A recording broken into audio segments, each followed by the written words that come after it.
Hello. Hello, hello, hello. Mike's muted, chat's not working. What the fuck? Hello, everybody. Thanks so much for tuning in. My name's Mikey. Welcome in. How are we doing today? How are we doing today? I hope you're all doing well. Hope you're all having a wonderful time. Welcome in. Welcome in. Sorry about that. My mic was just dead. Mike was just being the big cringe.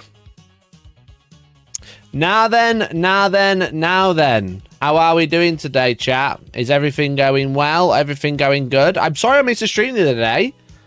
I was obviously supposed to stream on Wednesday morning, but I was so busy trying to get this Starcraft video done that I had to miss it, I'm afraid.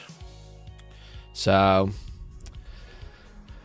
Angron, thank you for the 30 months, dude. I hope you're doing well. Thanks so much for tuning in. Long time no see. Appreciate you, buddy. Appreciate you. Let me get you into our giveaway list.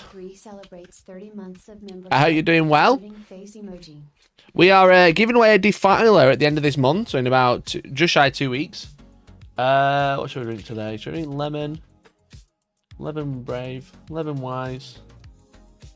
Where's my 2.0 gone? Oh, it's here. I'm drinking hype sauce. We're on G Fuel hype sauce today. SOH G Fuel in chat. If you want to grab some as well. So yeah, so if you support the channel during this month, I'm putting you in to win a defiler, which has arrived. I'm just going to go pick it up tomorrow. But we're giving away a defiler at the end of this month to one lucky person who supports the channel with a membership, a super chat, or or gifted. Just like Andy for the 43 months. Really appreciate it. Thank you so much, dude, for the 43 months. Rejoined at AndyTech that celebrates 43 months of membership. Hyped for teams next weekend. Yes, dude. Yes. We have our team event next week. Thanks for the 43 months, Andy. Really appreciate it. We have a team event next week. 4-player teams. There is space for one more team if you'd like to attend. But I'm doing probably the biggest raffle for it ever. The biggest raffle we've ever done. I've ever done. So if you want to come down, you got a team, you and 3 friends, want to come down to Sheffield or up to Sheffield and come play some games, come have a good time, come win some prizes, have a good laugh. One big blowout of the end of 10th edition. Yeah, it's happening next week. Next week, my friends. What's the most defiler adjacent flavor of G Fuel? Probably the onion flavor. That's pretty defiler-esque.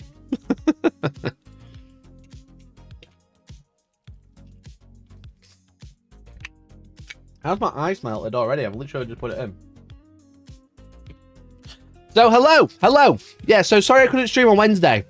Like I said, I had basically, long story short, I've been talking to Archon Studios about Starcraft, which obviously I'll put a video out about the other day. And it's what I have in front of me right now. I've been talking to Archon Studios about Starcraft, and I checked my emails since last July.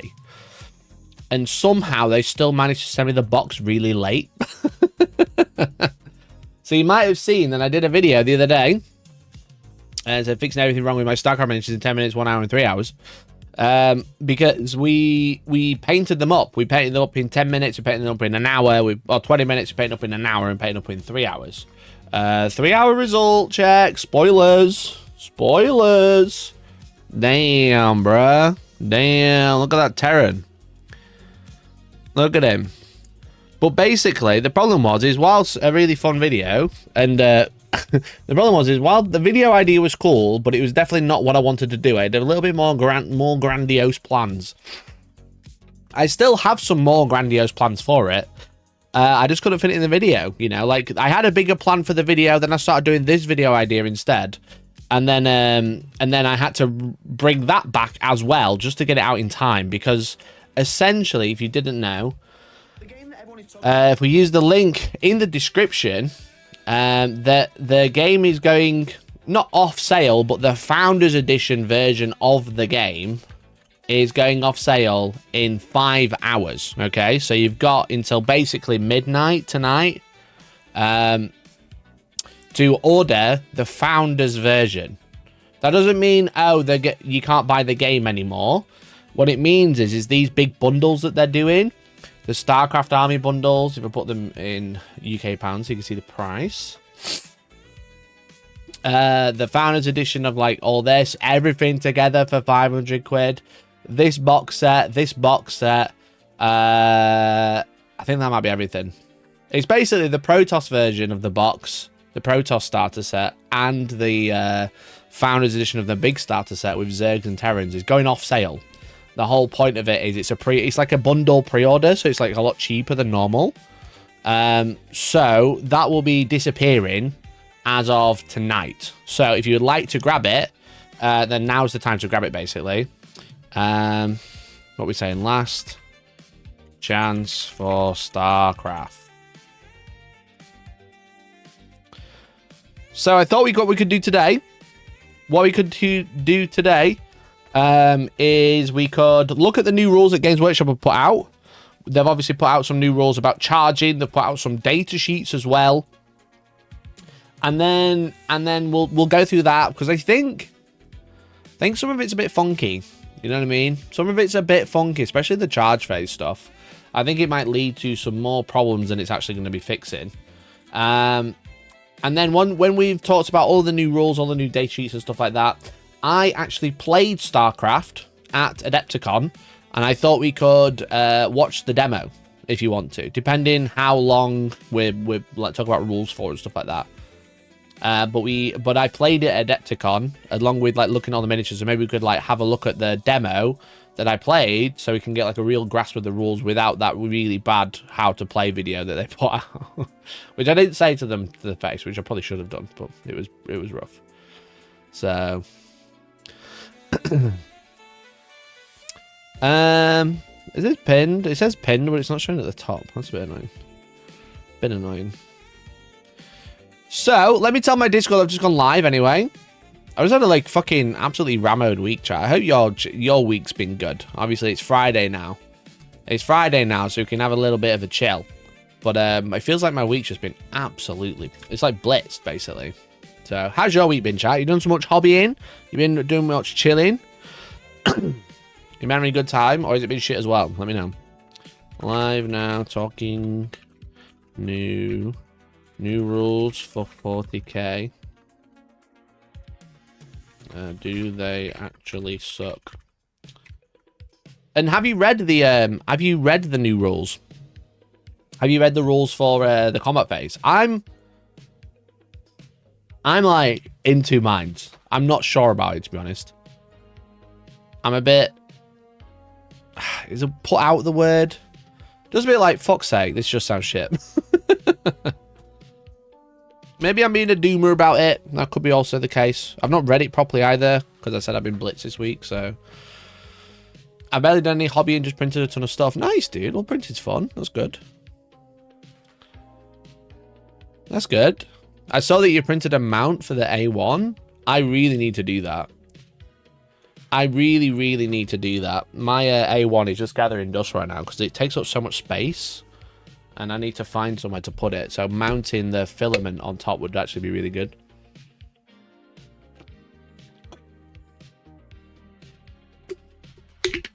Forcing myself to learn Blender so I can 3D print things on my new A1 Mini. That's also a good shout. I'm like, I can do very basic stuff with design. I'm really bad at like organic stuff or anything with texture because there's something I've never done. So I really need to learn it, definitely. The mine's great. It takes about 2 days of printing though. That is a lot. How much plastic does it use? That's the question. Like time of printing, if you got multiple printers on the go, it's a lot quicker, but yeah, that sounds expensive. In terms of like plastic. Been playing more of my War Machine Journeyman League and paint my Gatorman army. Nice, dude. I've got some War Machine ready to paint because I'm actually going to be at Lock and Load come next month. So middle of May, I'm doing a painting class and I'm doing 2 seminars and I'm streaming, I believe I'm streaming a keynote and I might be streaming a tournament in one weekend. And I'm at a wedding the day before. So it's going to be good. So if you're interested, if you go to Lock and Load, it's also in Sheffield at Magna, the Science Museum. The Science Museum is fucking sick. All right. I've not been since I was a kid, like actually around the museum. But But Magna's a really cool place to go to. And I'm doing painting classes and seminars and keynotes and tournament streaming. I'm going to be absolutely blitzed that weekend. Because it's all run by Steamforged Games. And obviously me and Steamforged Games... Besto friendo. Besto friendo. I'm going to play Nello that weekend. It's 3 days long, Deck. Don't forget, it's 3 whole days. I'm pretty sure I'm doing a class on the Friday. I think I'm doing a class and a seminar on the Friday. And then doing a seminar on the Saturday. But then Spen's Painting is doing the same class on the Saturday, doing the same seminar that I did on the Friday on the Saturday. Then he's doing the same seminar I'm doing on Saturday on the Sunday. We're overlapping. We're doubling up. I need to plan that out. I've got some really good ideas. I don't know. Have they announced what I'm doing? Have they announced what I'm doing? Event schedule. That looks promising. That looks promising. Right, that's just for events.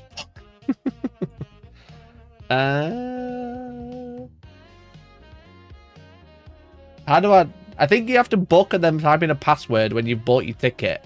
But because I've got like a VIP ticket, because obviously I'm going as a guest, I don't have access to it, I don't think. The next class events, you get a lot of badge there, you sign up any events until you book your seat. Yeah, I can't do that. Book your events. Events include your badge from tournaments to seminars. The event schedule is available now. That's what I clicked on. Events classes. Did I just scroll really fast? Painting workshop. It doesn't say what it is though.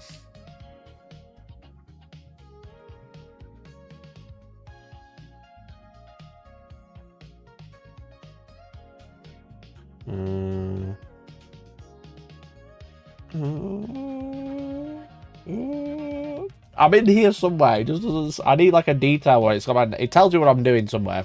I know what I'm doing.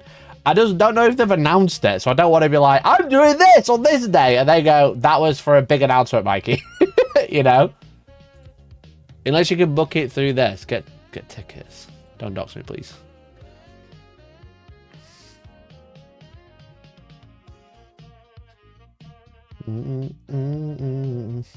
There's a code, I'm sure. Undead Skin and Weathering. I am doing that. That is correct. Okay, if you know, then I'm allowed to say I'm doing 2 classes. I'm doing a painting class on painting undead skin, which I'm really excited for because you know me, I love a hobby hack. And there's one I've seen that's really cool. I'm gonna yoink it for a seminar. I'll give full credit, but yoink it for a seminar. And then I'm doing a class on weathering, so like using streaking grime and battle damage and stuff like that. So, oh, I've just closed it. The password is locked and loaded. Don't know if we should be sharing the password in chat, but I appreciate it. Thank you. Locked. Where is it? And loaded.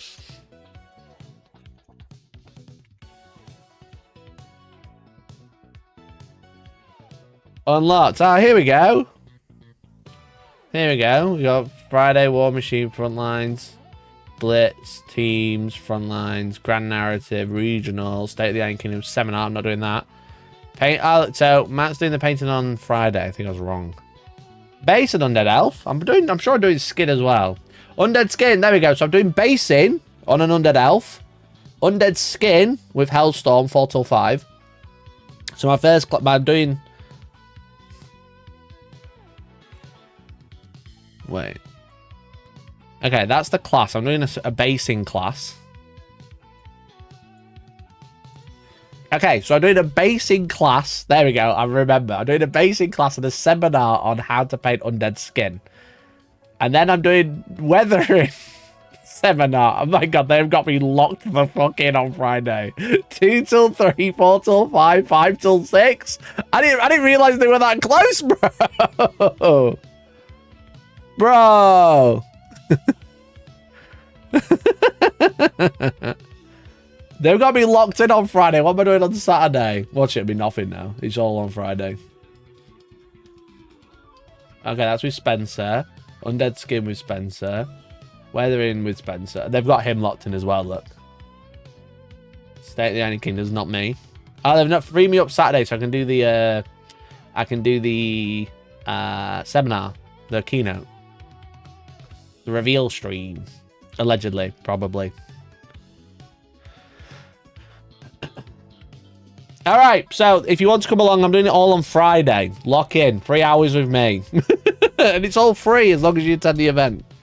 So, I mean, it's a ton of fun to talk shop like that for a living. It's pretty cool, I won't lie. It is pretty cool to just talk wargaming, you know what I mean? War machine. Talk painting. That's what I love to do. So if you haven't already, consider coming to Lock and Load. It'd be fun. It'd be cool. It's like I said, it's the middle of May, so it's like May 14th. I'm doing that. So, but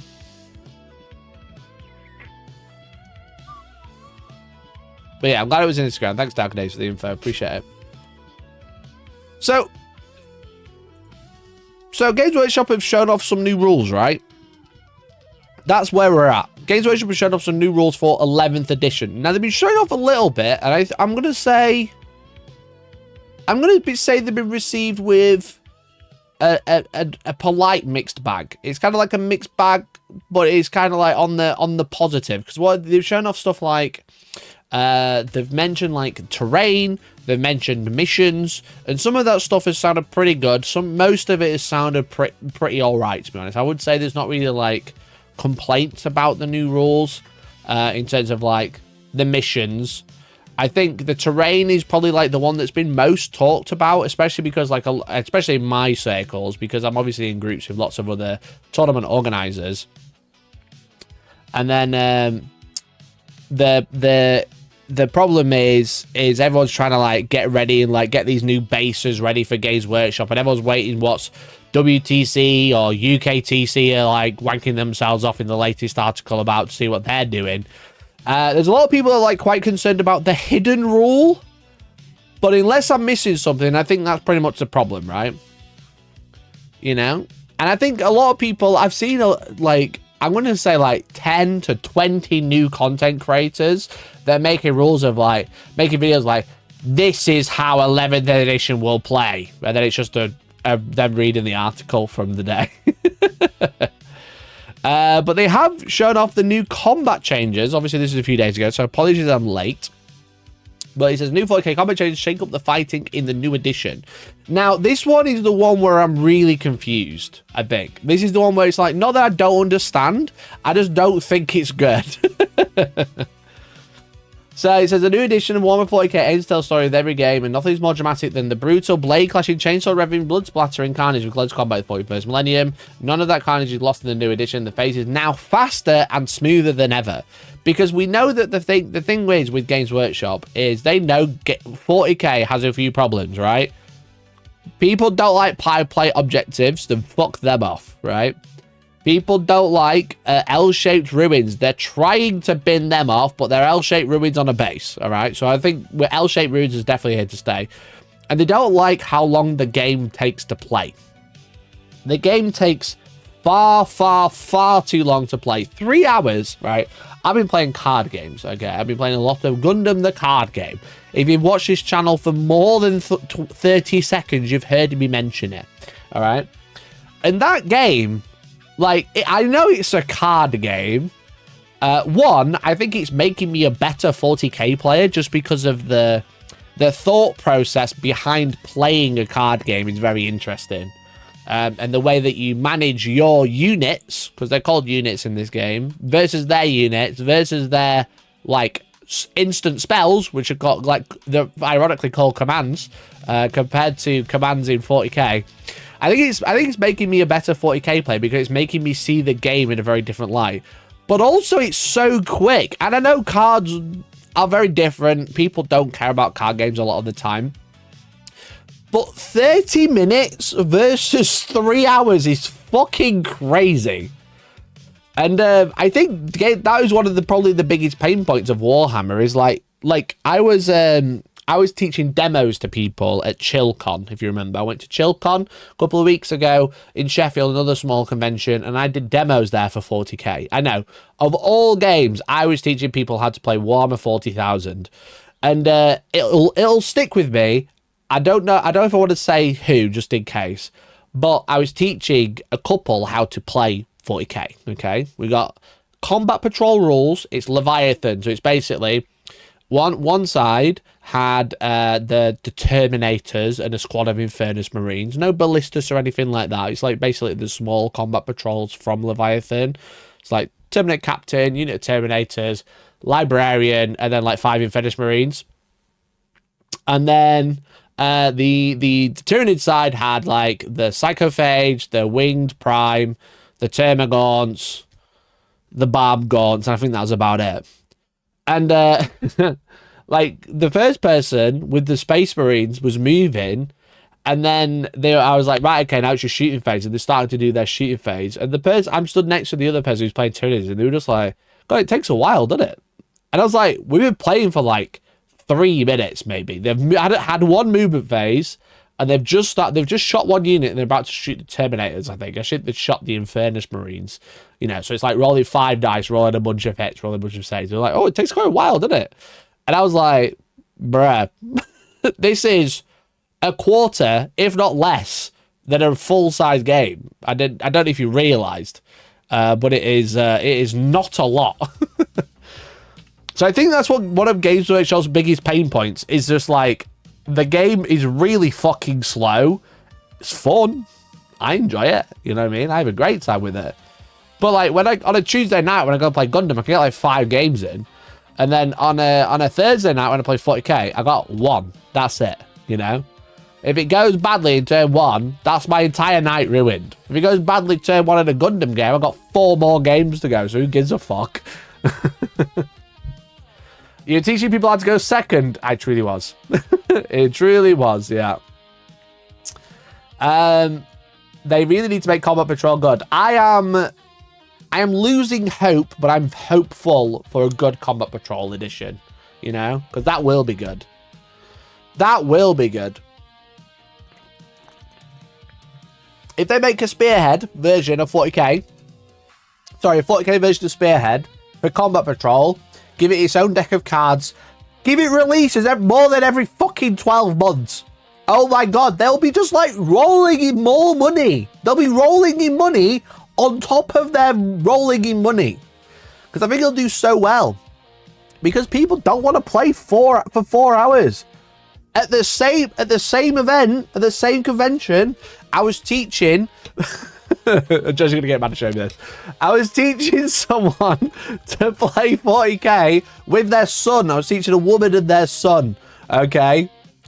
And I've not mentioned this on stream yet, but the woman was she was filming her, or having herself filmed being taught how to play 40k, and she was there for maybe 5 minutes, but it turns out she made a reel. Oh, what's her name now?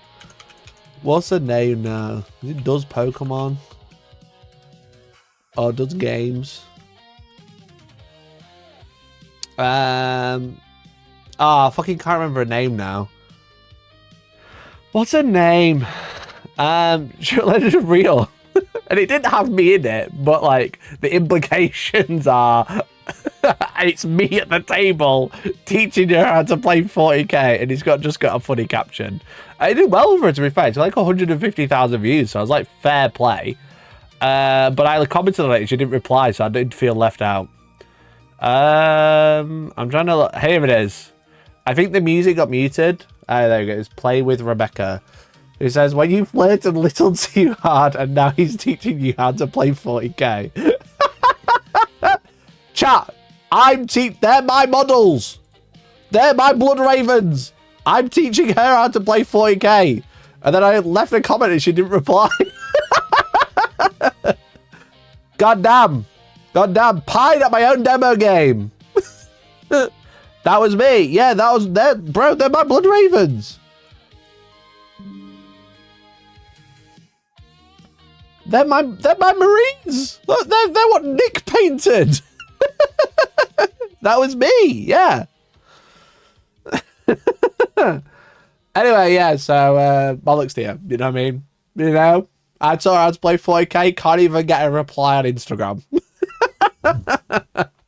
However, my point being is I taught her the movement phase and the shooting phase, and she got bored and left. So I was playing with dad and son after that. I was teaching dad and son.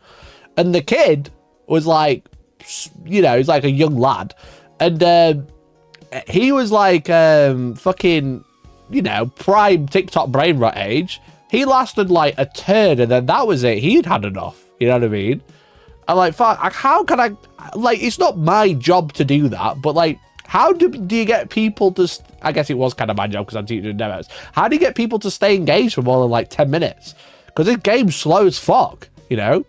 Teach a card game, play one card, pass your turn. Right, let's see what he does. Pass your turn, right, back to you, you know what I mean? I'm not saying like card games are the be-all, end-all, the ultimate game, but I'm just saying like it's like a prime comparison of things that happen in nerd shops together. You have card games, you have Warhammer usually, or Wargaming. Like, in Warhammer 40k in particular, it is really slow, and it's really just like, ugh. It just blows, bro. It just blows. It's slow. So I'm pushing 2,000 points to the other viable format. I'm talking about combat patrol. I'm struggling to keep people like hooked. Like some people loved it, you know what I mean? But they were like already kind of into it and they're not played in ages or not played for a few editions or whatever. But it's like brand new people are like, bro, this is slow. And I was like, yep. Don't know what you're able to say. That's just kind of how it is. It is slow as shit. Commander takes forever in Magic the Gathering. Yeah, it's a multiplayer game though, right? I feel like I totally agree. I totally agree, but like, if it's a 4-player game, it's going to take ages, right?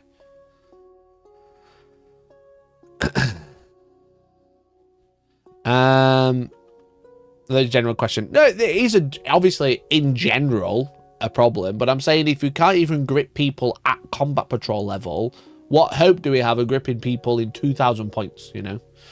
So, Fallout, 75-minute games, 5 games a day, tournament finished by 6:15 with an hour for lunch, bliss. That is pretty good, to be fair. That is pretty good. Hopeful that GW will do combat patrol well. Mikey, have some bad news for you. I mean, Spearhead was pretty good, and then I get pied for doing Spearhead articles. Remember, I've got like some of the most viewed videos about Spearhead. I did the creator clash for it. Go fuck myself, I guess. I'm hoping that because 11th has terrain footprints, I'll be able to do that.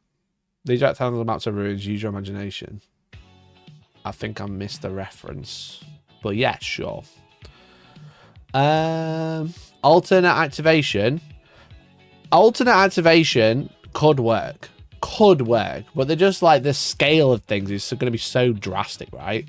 Like I said, the example I've always given in my head is that you have a scout unit move and shoot some bolt guns and maybe a missile launcher, and then you have an Imperial Knight activate.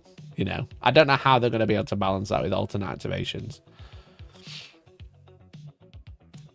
The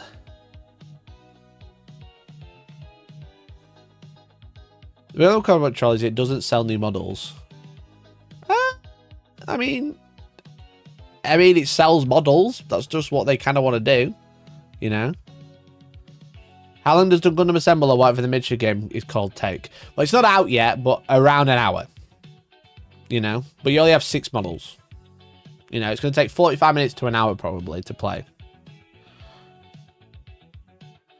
The knight to expose itself to do that against Blaster. Yeah, but obviously, like, the scale of things, you activate a scout unit, you activate a knight, are very different, you know?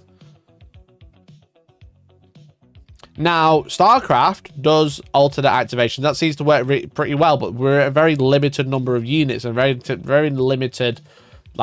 limited types of units, you know? That worked really well as alternate activation, as I thought. Like I said, we might watch the demo I played in a little bit so we can get like a good feel for the rules. But yeah, it's just like with 40k, like, it's just fucking slow. The terrain footprint comment was in comparison to Spearhead, which works because each season comes with its set terrain objective layouts and is supported by set rules based on that. Yeah, for sure, for sure. You're right.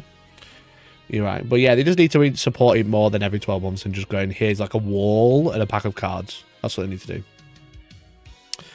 So, the first change is engagement range is 2 inches instead of 1. Now, this is a weird change. And I don't think... I don't think it's needed. I don't know why they've gone, oh, everything's 2 inches. They've the main thing they've tried to do with this is to be like, you can't stand behind a wall to block a charge, which I do get. But it's 2 inches, like, why don't you just say if they're up against a wall, then you can charge them, you know? If your models can't fit, they can fight through the wall, you know? 2 inches all over is going to be fucking wild. You know, like, because like I said, the main thing is they've said, yeah, they've literally brought it out. I'm going to stand 1 inch away from the wall malarkey, which they said was a feature, not a bug.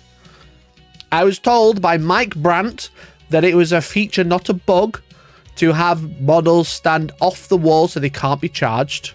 So why are we getting rid of it? It's almost like someone was lying. But to change the entire game of engagement to 2 inches, to 2 inches instead of 1, just because of wall seems a bit weird. You know? None of these games deal with the scale / models units that 40k has. Yeah, exactly. My terrain on my side of the board will now have 3 inch space between levels. My opponents will be 1.5 to 1.7.5. Horsecraft that's intended is still horsecraft. Yeah, it's true. So this confused me as well, because obviously I didn't read the full rules. I only read the headline, which was like engagement is 2 inches. So let's see what they've got to say, so I'm fully understanding what they're trying to say. Because I think the piling is the thing that's really throwing me off, which I'm really not feeling, to be honest. It says in the new edition, you can pick targets of your charge after you roll. And any unit can declare charge, so as long as there's at least 1 unit within 12. So you can you roll, then choose a charge. You have a 2 inch engagement, and you can go through enemy models' engagement range through them in the movement phase, which I also think is weird as well. You can just wander past things. So there's so much information that they're kind of throwing and going, now you can do this, and it's like, why? Why have engagement range of 2 inches and then let models move through it? What's the point? You know? Because now it just, when you say you can move through engagement range, it just means that this is just because of the wall problem, which you told me was a feature. So it feels like they've gone, right, we'll do this. Okay, right, there's huge bubbles around units now. It's super annoying. Let's just let them move through it. Fuck it. You know? That's what it feels like, anyway.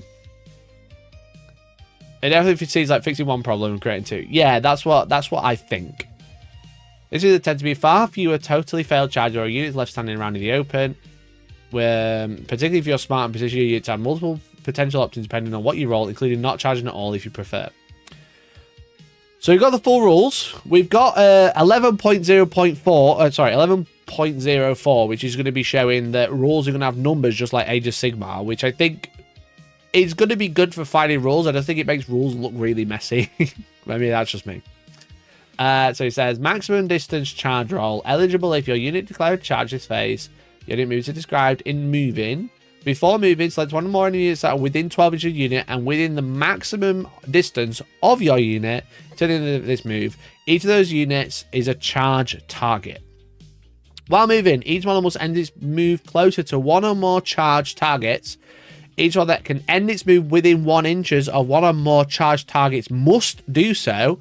And then each model that can end its move engaged with one or more charge targets must do so.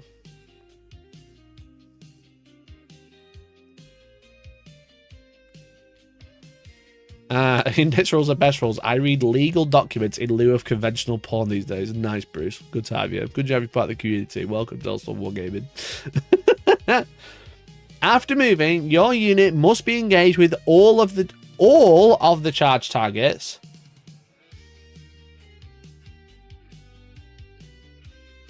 What? Wait a minute, what? Can I be engaged with all of my units that are not charge targets?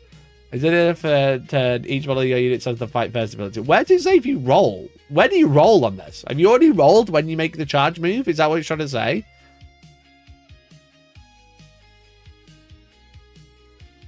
Because it's already clarified what the maximum distance is. You know? So I think before, up here in the rules that aren't written down, it says make a charge roll. You know? Then you can declare a charge. Yeah, you roll before all of this. That makes more sense. And then each one must send its move closer to one or more charge targets. So, what we have still, which I think is the problem, which Games Workshop never fixes, okay? I think this is part of the problem, right? We've got red charge target, okay? Okay, this can be target. Okay, and then we're gonna have like a dotted line.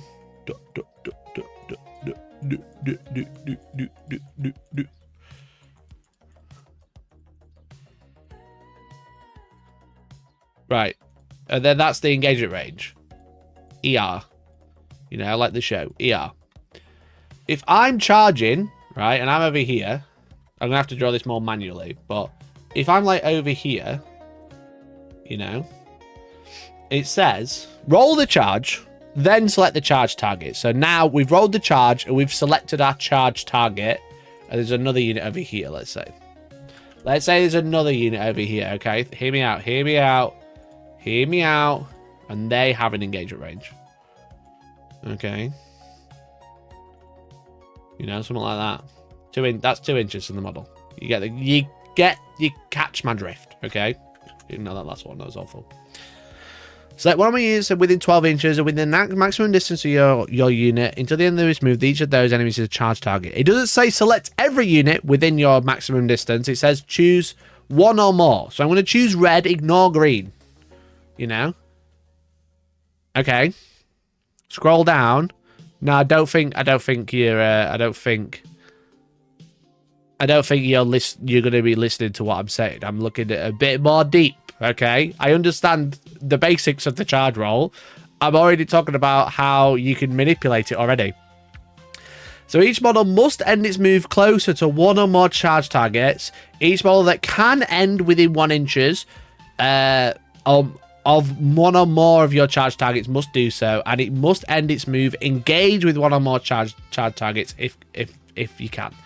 Okay, so let's say they're a bit more spread out. Okay, let's add a few more. Right, this one's going to charge and he's going to land here within 1 inch. Okay, this one's going to charge and land here. That's within 1 inch. This one's going to charge and land here. Okay. Not one of them said that I had to land in base contact. There's no mention of landing in base contact. All right. So now these fuckers are going to charge over here and just stay out of 2 inches. You can already do move shenanigans. Sorry, not even already. You can do way more move shenanigans. You know what else you can do?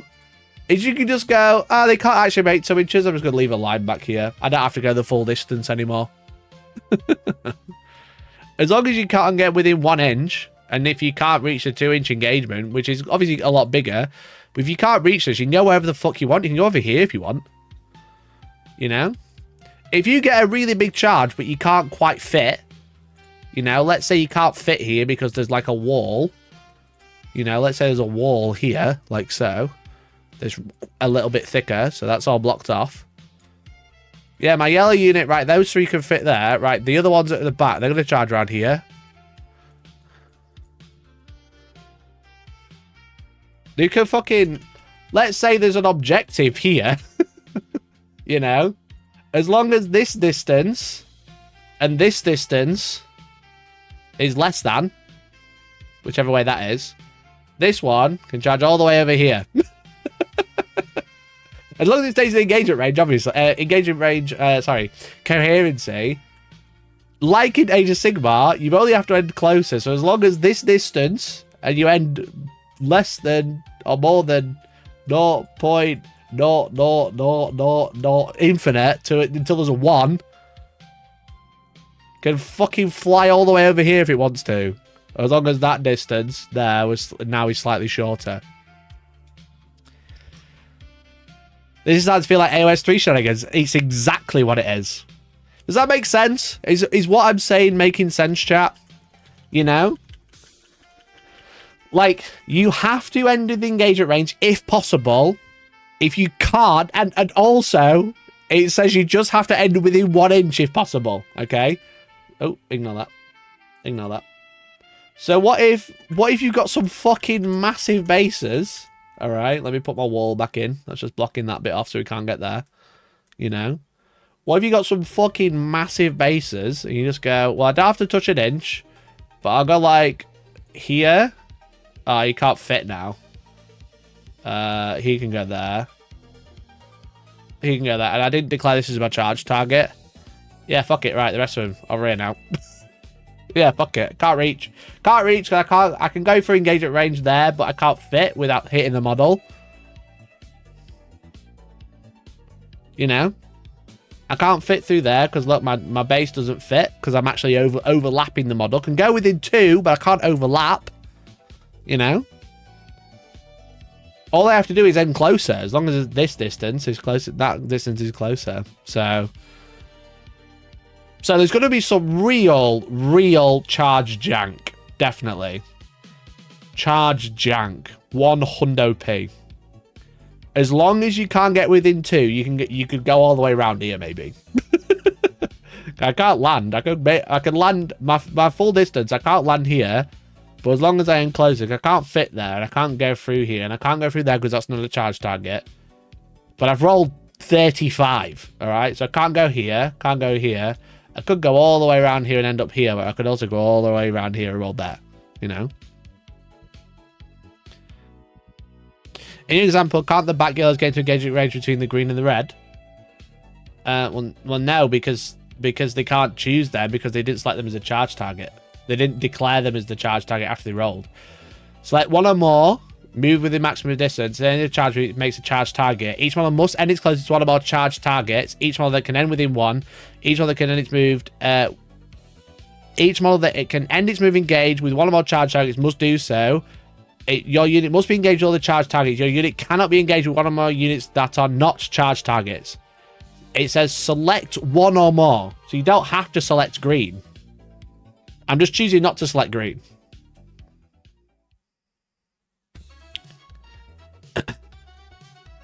What I'm saying is you can go through engagement, but my base doesn't fit.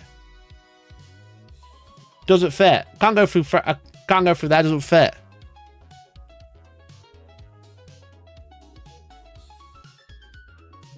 You can move through engagement. You can't move over other models, surely. Look, doesn't fit. That's what I'm saying. Everyone's saying, and I already did say, yeah, you can go through green's engagement. This is not a charge target. Can't end with engagement. But what if I physically can't fit because my base is too big? Can I go over? Can I go over the enemy model? Has every unit got fly now? Can you not move through your own models? Not usually. Not unless you got fly. Then you go, and you land here. So I guess we need to know whether you can move through friendly models. You know? You can only move through friendly models if you're a vehicle going through a fucking less... Why am I struggling? A vehicle can go through infantry units in 10th edition. We don't know if we can do that in 11th. But also, for even that sake, you can do that, and now you definitely can't go through. You know? So lots of charge jank is basically what I'm saying. You can go through friendly enemy engagement, but you can't go through enemy models. For the sake of argument, for the sake of conversation, you could even just do this. And go, cool, there's actually a fucking green unit there as well.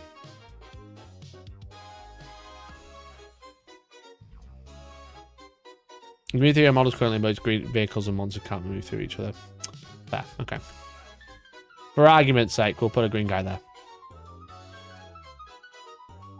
I think you need to see full movement rules before you can declare this as jank is where it's at. Yeah, it's called theorizing. I'm not saying this is factual. I'm saying it's theorizing from what the information we have. Obviously. It's theorizing because from what this says, there's jank involved. That's what it reads to me. So... moving charge is also a little bit more generous. To target your charge must be within distance that you roll, measuring base to base. And if you can get within an inch when you move more, you must do so. So this is the interesting thing as well, because a lot of what we've been doing, I forgot to do all these individual dots. God damn it. I'll do that. The thing is, what the big change is, like, if we have a distance between two models, right? We have the distance for a charge roll. We go like this, right? And usually, if it's like, let's say this is 7.5, you know? The 7.5, for example, in 10th. To make the charge, you have to get within 1 inch, okay? So in 10th, this charge would be 7 inches on the dice. You know? So you can have a 3 and then a 4. Look at that, you got some real dice. Look at that. I'm fucking treating you guys today. So in 10th edition, this is currently how charges work. You basically have to end within an inch. So as long as this is... basically, whatever this number is the minimum you need to roll. So if this was 6.5, you need a 6. If it was 3.5, you need a 3. Now, in 10th, it says you measured the distance, and that's what you need to make a charge. Sorry, in 11th, in this article. So now, rather than this being this number, all charges are essentially going to round up. Because you don't need 7 to make the charge. You need to roll the distance between the base. So this is now an 8-inch charge, which I think is something a little bit crucial as well. And I think a lot of people are gonna... I think a lot of people will slip up on that early on into the edition. It's just because people are so used to going, what's the highest number before the decimal? That's what I need for a charge. Now you go, what's the highest roundup? That's what I need for a charge. Because it says, moving charge is also a little bit more generous. Attack your charge must be within the distance that you rolled, measuring base to base. So it's physical distance. If you can get within an inch when you move a model, you must do so. But if you can't, you only need to move within engagement range. But this means that charge around corners or into terrain becomes far more forgiving, as your unit only needs to make it within 2 inches of the enemy. So, like, on the dice, you're going to need to roll an 8.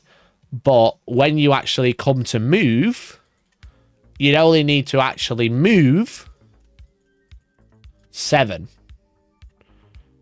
because you only need to end within 1 inch. Now, if there's a wall in the way, you actually only need to move 6. So then I think this is probably what's going to lead to actual a little bit of jank, because now you only need to charge to here, for example, you know, to make combat. Now nothing else can reach, so now everything can like start bombing around here. Bombing. Steady. So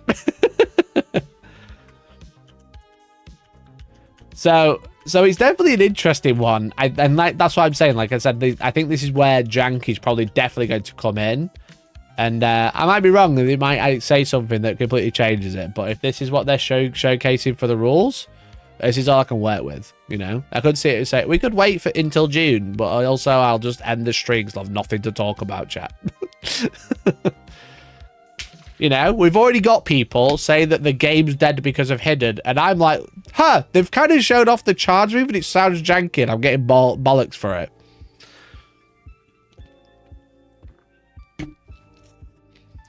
So, this is like the crucial change.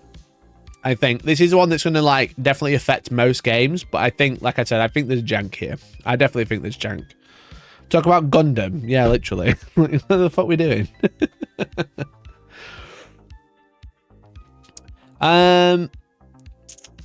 Because you can fight any enemy with engagement range 2 inches, which means there's no more of that. I'm going to stand 1 inch away from the wall malarkey.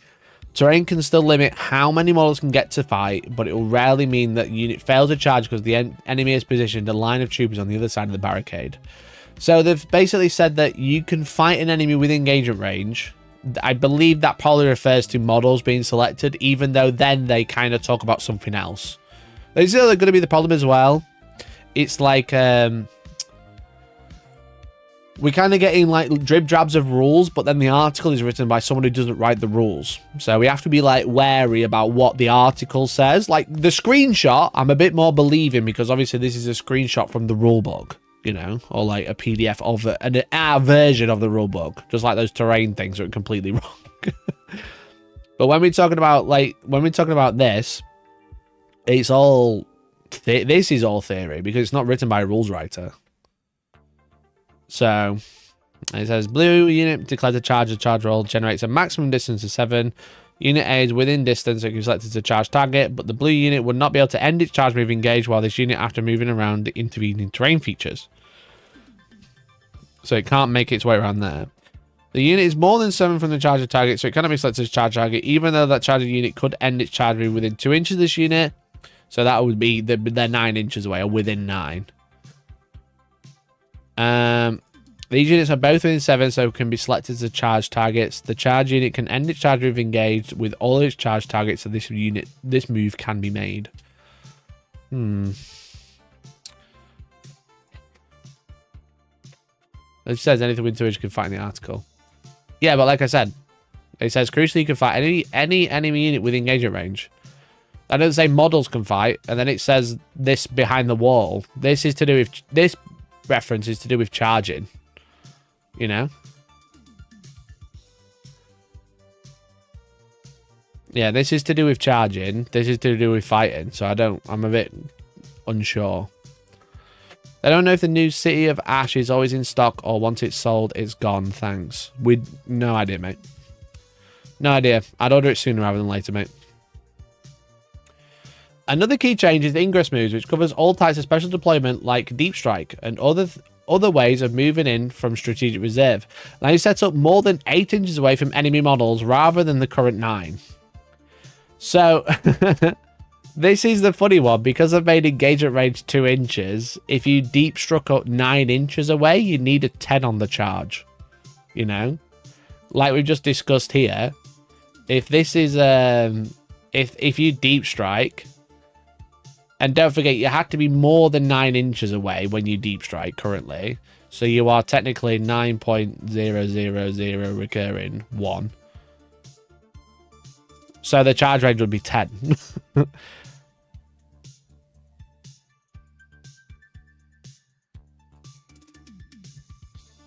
Because obviously you're more than 9 away when you deep strike. So your charge is 10 inches because you can't roll to base if you're more than 9 away. It is not a 9 on the dice, it's 10. So what they've done is gone deep strikes 8 inches. So they made this 8.001. So now the deep strike from the charge of deep strike is still 9. I think that's hilarious. Now, and again, I think this kind of fixes one problem, creates 2 more. Are they going to change Melter? Because Melter, most of the time right now, is about 18 inches, you know? Meaning, +2 damage, or +2 damage, or +4, or whatever, at 9 inches. Because obviously Melter, +2 damage, half range. Now when you deep strike over 9, then no Melter damage. No Melter buff. But now if they make it 8, you do get Melter buff. So are they going to nerf Melters? Imagine. This means you'll still need to roll a 9 to successfully charge out a deep strike, but now your potential landing zones are larger and you have much more flexibility to move your models around when the dice gods are kind. I still think I think it's a little strange to go 8 inches. It just makes screening so much more awkward. Now this is the weird one. It's piling. Piling moves also see changes. These are now all done before the fisticuffs start, rather than each time a unit is selected to fight. The player whose turn it is resolves all of their pilings first, shuffling 3 inches to get as many as possible into engagement range, followed by their opponent. So like I said, if we just, with all this charging malarkey, just stay out of 5 sorted, you can just move wherever you want. But again, we haven't got piling rules yet. Fighting weight is much the same as it did before. Players alternate between units eligible to fight, but the order in which those units get to fight has changed. Most importantly, the players whose turn it is now gets to pick a unit first, including when fighters on both sides have fight first rule. This means that one of your units at charge will get to strike before enemy units have the fight first rule. So this completely nerfs combat. Because at the minute, there's like 3 sections of combat, right?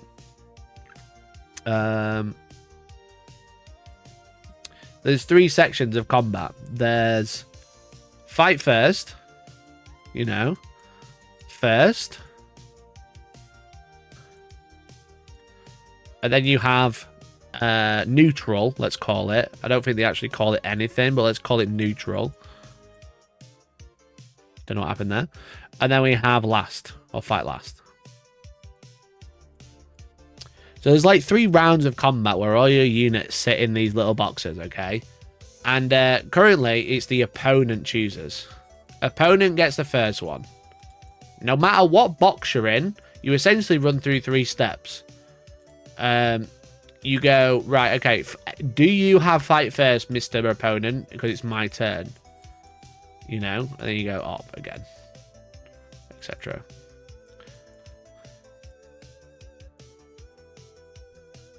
That's nice. There's only 2 types now. You don't. Do you have fight last? No. Probably don't have fight last anymore. So you have first and neutral. Okay, so fight first. So you kind of go into this box and you go, right, opponent, do you have fight first? And they go, yes. Then they fight with a unit.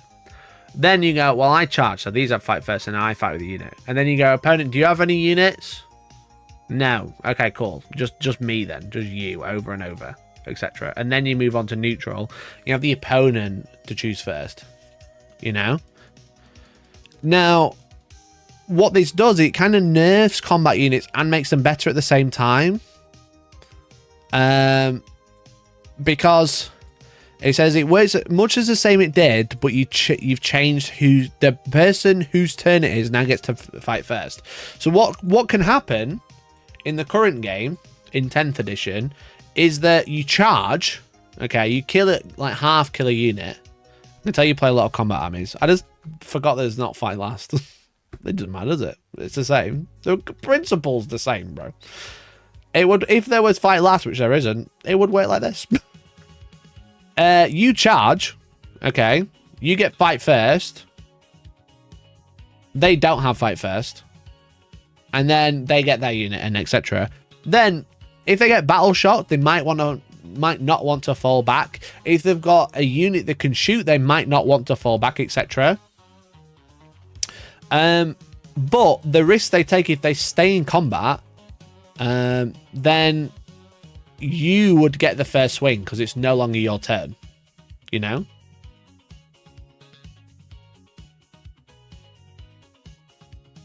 Because you're the opponent in that instance. So they've stayed in combat because let's say they're an Imperial Knight and you half killed it and they're like, I'm going to Gatling cannon you down in my shooting phase. But if I fail, I'm still in combat. And then you go, well, if you're still in combat, I get to strike first in the neutral zone. Because neither of us charge, neither of us have fight first, but I get to choose because I'm the opponent now. Now, what they've done is they've flipped this on his head and they've just wiped that out. You go, you opponent, or opponent you, depending whose turn it is. So in fight first, it makes fight first a lot worse, but it also makes just combat worse in general. And like chat has pointed out, which is obviously very crucial, is that it's the person whose turn it is now gets to pick a first unit when fighters on both sides have fight first rule, including when fighters on both sides, including when fighters have the fight first rule. So now because it's you first, you know, let's say you is your opponent and then they charge, okay? Sorry, you charge them and you fail to kill it, they'll hit you back.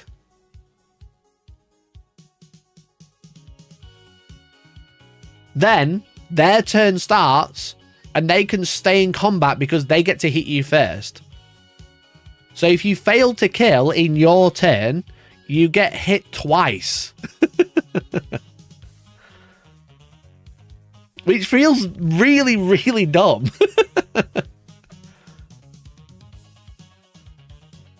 That does feel a little dumb in my opinion. Because they get to, because you charge them, you fight, but then they hit you back. And then in their turn, they fight first. So they essentially fight twice.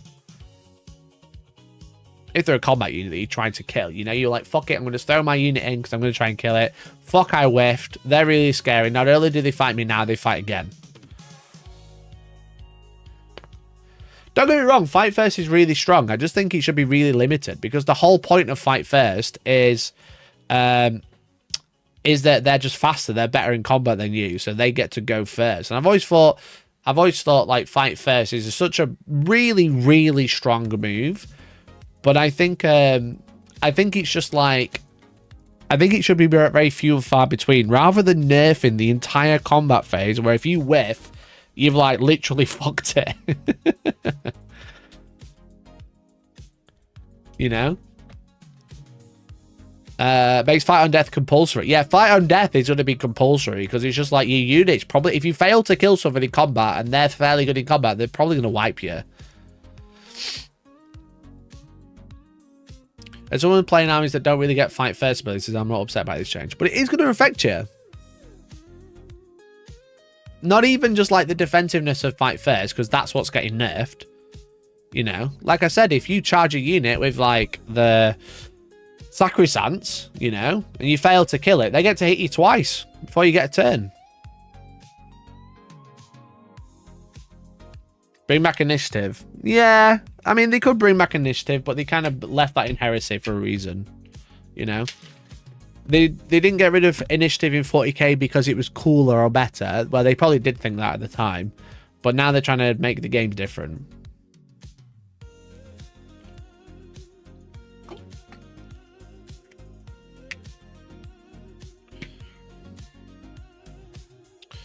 However, if you have fight first and charge someone and fail to kill them, you will get to fight before them in their turn if they don't have fight first. Yes. Yes. But as soon as they charge you, you fucked it. But yeah, I'm just like, because like fight first is like not extremely common, I want to say. I'd say it's popular, but it's like there's a couple of armies that have it, but not many. You know, there's a couple odd characters in a few armies, but it's not like an army-wide fight first. Is there an army-wide fight first? I don't think there is. So it's like to nerf the entire combat phase just for like a handful of units, or maybe 2 handfuls of units. Blood Angels do have it, yeah. But they only have 1 instance of it, right?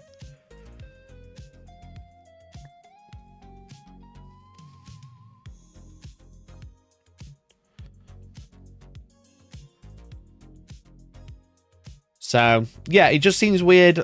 The way that they've decided to fix fight first is to change the entire combat phase. 3. They have speed of the Primarch, and what else?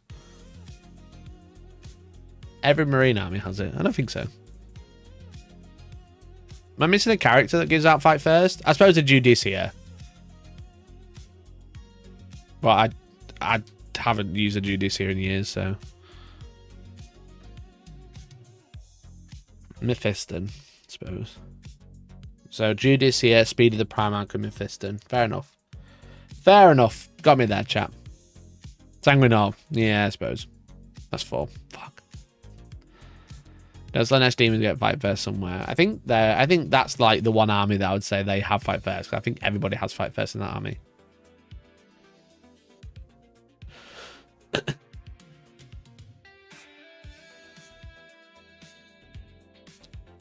Once all combatants who fight first have taken their swings, the person who would normally be next in line gets first pick from the rest of the crowd, regardless of whose turn it is. Oh, so it is a complete alternate then. Okay. That's interesting. So if I have like 3 lots of fight first, and then it's my turn, I don't get 4 units fighting, it's alternating. Apparently I only play armies without fight first. Well, I don't use a Judici very much, so I also don't see it as a very common rule. Like, if I see a Judici, I just fucking nail him with a repulsor. I like fight first, that's nice. Bang! You know, that's what I do. That's what I do. Fight first, who? Good luck fighting first in the middle of the board with the tank looking at you. Bang! Or you just put him into something that he hates, like a Redemptor, you know what I mean? -1 damage against a Judicia. Unfucking lucky, bro. Sit the fuck down.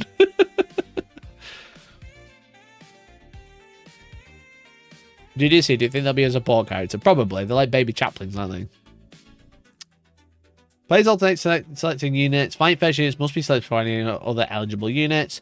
The red player selects their monster to fight. It takes a normal fight, destroying the transport. The embark unit that makes an emergency disembark move after doing so, it is unengaged. It says, overrun fight. The blue player has no fight first unit, so the red player selects their next unit. The red player selects another fight first unit that is unengaged, but was engaged with the transport at the start of the fight stage, so can make an overrun fight. What the fuck's an overrun fight? It first makes its piling move to engage the unit that disembark, then fights, destroying 2 enemy models. The blue player fights back, but inflicts no damage. Sisters always be crying. Why is Sisters getting battered in every article in these fucking rules updates? There's the double piling. That is 2 pilings, yeah. So have they got rid of consolidate and they just made it piling? If you're not in combat, piling again. Sometimes in fights with lots of separate units involved, your troops might find the models they were previously engaged with are dead by the time it's their turn to swing. Fear not, if they're eligible to fight but unengaged, they can make a special overrun fight that gives them a second piling move before picking their new target. I told you they hate me personally. Yeah, they do. They do hate you. Look at these fucking sisters. Chop them the fuck up. Finally, everyone done knocking the stuff in and out of each other. Consolidate moves are all made at the same time. And you consolidate as well! They can be used to maneuver further into combat, leaving an enemy unit within 3 range or dash to a nearby objective, but be careful when engaging with a new enemy unit that hasn't fought yet in that phase, as they'll still get a chance to fight despite everyone else being done. So yeah, it's the same. More on its way for the new edition of 40k soon, as well as yet another miniature reveal from the Armageddon box set on Monday. While you're waiting for the latest updates, I don't know that. Okay. Meanwhile, owners of jetpacks and 18-inch range melter weapons are having the best day ever. Jetpacks and melter weapons.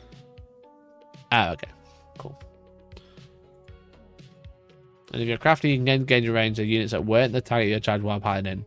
So yeah, they basically said that after you finish charging, you can do what you want.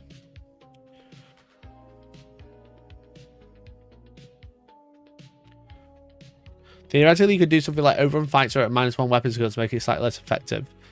Potentially. I think they would have mentioned that here, though, right? But like I said, with this article, you can never believe anything. Would love if the week before release, GD would drop the AOS double TED on 40k. Oh, fucking imagine. Imagine the fucking autistic screeches you'd hear across the world if they added the double TED to 40k. I think, you know what? I think it'd be justified. I think it would be justified if that's what happened. Well, team size you run for events at Outpost normally. 4-person teams, bud. 4-person teams. We've got space left for next week if you want to come along. 1 more team to make it 12 teams, which would be cool. But yeah, it's 4-person team. So yeah, so there's a lot. I think with that article, there's like a hell of a lot to think about. I think, like I said, I think there's going to be a lot of jank without seeing the full rules. Kind of just looking at what the information they're actually giving us right now. I think there's going to be a lot of jank to play with, definitely. Whether it stays that way, whether it comes to fruition, we obviously don't know. But yeah, I think it feels like they've gone 2-inch engagement range, so you have to end within 2, and it's like, holy shit, there's so much fucking jank you can do with that if you don't only have to end within 2 if you can. You know, we already kind of, well, I would say like more versed, more experienced 40k players are already doing some really wild shit with fucking the jank with charging, you know? Constantly, every 40k game I play, there's charge jank. The only time there isn't is if I'm playing fucking knights because they don't have enough models. Double piling is the world leaders with 6-inch piling. Yeah, exactly. Imagine double piling, but you get 6 inches. That'd be fucking wild, dude. But like, so much right now, you kind of have like, if you have like a unit like this or something like that, and let's say there's like, I realize I'm not showing you. This is a building, you know, and then this is a building. You know, you do something like that. You go, right, I'm going to charge. Let's say I've rolled 9. You know, I've rolled 9. I'm 9 away. I'm 9 inches away and I've rolled 9. Okay. I think I made these bases too small. But you catch my drift. You know, I'm over here. You kind of go, right, okay. Well, this is 9 inches. All right. This is 9 inches, but I'm going to charge this one first. He can't make it, so he's going to land here. All right. Now I'm going to charge this one, and he's going to land there. I'm going to charge this other one at the back, so he's going to land there. Right, this guy, he can't fit here now, so he's going to fucking charge here or something stupid. I don't know. There's like, he's going to charge to here instead. Or he's going to fucking charge over there instead because he can't fit. And then I'm going to make coherency do that. There's already like jank you can do like this in 40k right this second. This is like how the rules work currently. This sounds even jankier, just from what I've read, just what I understand. It sounds even crazier, bro. So I'm interested to see the full rules about it, because like I think if I was to break 11th edition before release, I think I think this is gonna be where it's at. This is gonna be the cavil that breaks first.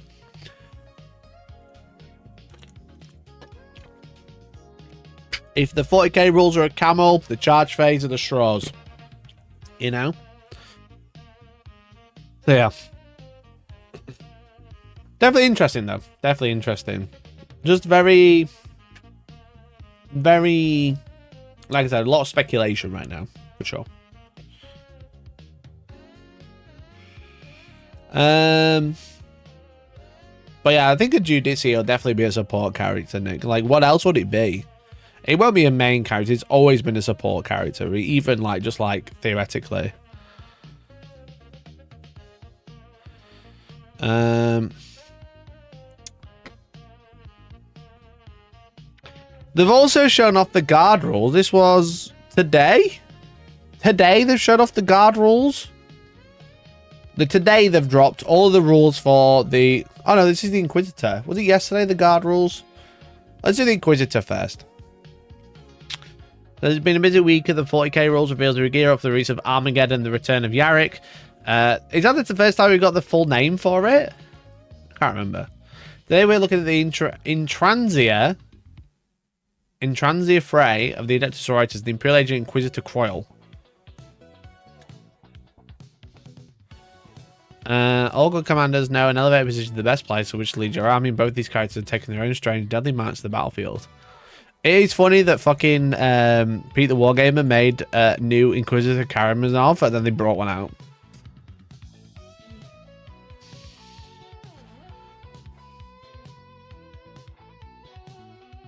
That is very funny. The Dog Mountain Superior thunders into battle on a wonderfully named Throne of Blame. Me, when the cats are chewing something, I'm trying to make out which one it is. I sit on my throne of blame. A mighty walking contraption bristling with guns and packing some hefty bolt to keep the heretics at bay. The Syrian arsenal built into a ride combines a holy trinity of bolt, flame, and melter, letting it wipe out large mobs of lesser foes and few light vehicles for good measure. So, let's have a look. We have Deadly Demise and Feel Pain 5+ on a T7 8 wound 4 pin run. That's pretty good. Quite survivable, depending on points, obviously. For the start of the fight phase, each enemy unit within 6 inches must take a battle shock, subtracting 1 from the test. Fine, sure. And then judge for execution. At the end of the movement phase, you can select one enemy unit within 18 inches of and visible to this model. So start your next command phase. Each time a friendly adopted servitors unit makes an attack that targets enemy unit, it has the lethal hits. That's pretty good. It's a support character, you know? Can you attach it to anything? No. It's like the Twin Lance in terms of like play style, I guess. So yeah, Feel No Pain is nice. You've obviously got the 4+ invuln, which is pretty good. The ability is decent. You know, the battle phase, the battle shot one is a bit rubbish, obviously. We don't know what 11th edition could be like, could be better. The giving out lethal hits is great. Let's have a look. So heavy bolter, sustain 1, fairly standard, hits on 2+. Melter missile array, 24 inch, 2 shots, strength 9 -2, D3 damage. Why is it only D3 damage? Where's the melter on it? Oh, is it this under here? Is that the melter missile array and then they're the flamers? Right. It's equipped with 2 heavy bolters, 2 flamers, 1 melter missile array. Okay. So it also has 2 immolator flamers. It's basically, it's 2 immolators strapped together. They can give lethal hits. That's pretty fun. You know? Oh, is it immolators take melters? I guess they have heavy bolter in the front. Yeah, it's like immolators. It's pretty fun. And then she's got the Mace of Saint Praxides. Strength 6 -2, 2 damage sustained, and then Throne of Blame. She bonks them with the throne. She truly bonks them. So yeah, decent profile. And I would hope this unit isn't very expensive because I think you're basically taking it for this rule. And then this is kind of like a bonus. It's a shame the melters aren't just a melter gun. It's funny that they have the melter rule, giving them bonuses for being closed when the munitions are delivered by missile. Yeah, the melter array is probably the weirdest part of this.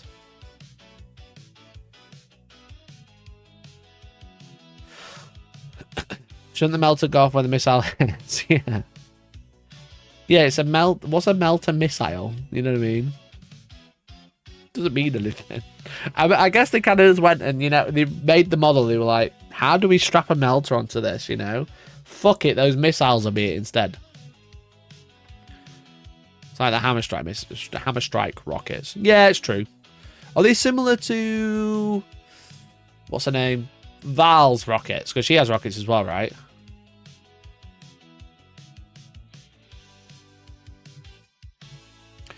It's 12-inch melter damage as well, so it's melter 2 plus D3 damage, but it's only 2 shots and it's only -2. For a melter, it's pretty lackluster.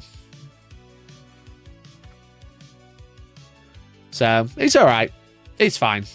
If it's cheap, it'll be worth it because the buff's nice, but that's it. So nothing to write home about currently. If she's like 40 points, she will be. But I don't think she will be. And she does have the penitent keyword, so she can use that weird detachment, right? But that's it. The weirdest one is this new Inquisitor. The weirdest one is this new Inquisitor. Inquisitor Quarrel, he's all about one thing, the hunt. Orks all over Armageddon, let's hope they've brought some good leaders for the trophy room. A zippy 12-inch movement and the lone operative rule means he can avoid fights that aren't on his terms, while the impressive 36-inch range on his strange xenos rifle keeps him out of harm's way. So, Coil. So, lone operative, 6-inch scout. That's pretty good. And he moves 12, as you already know.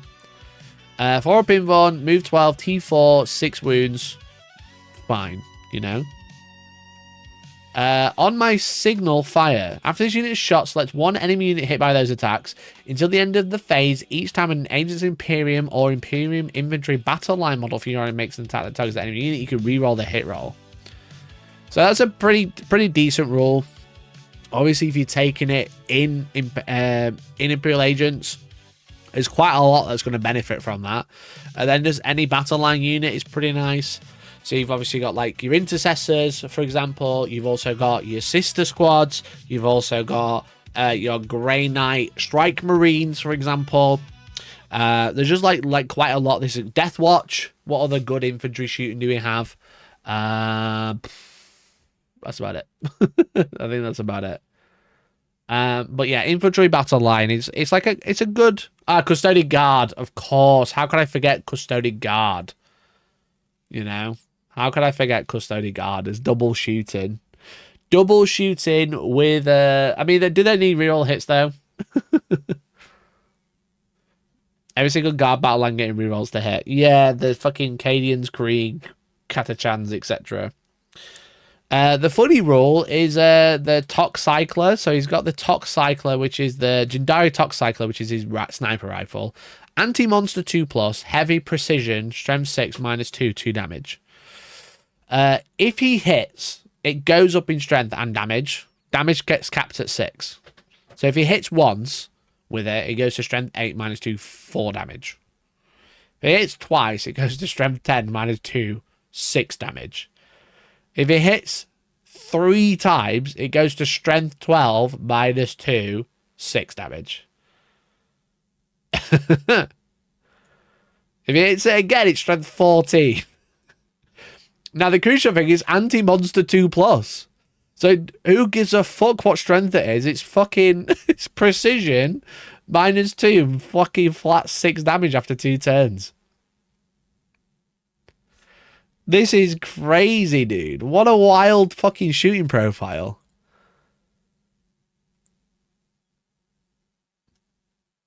Absolutely wild.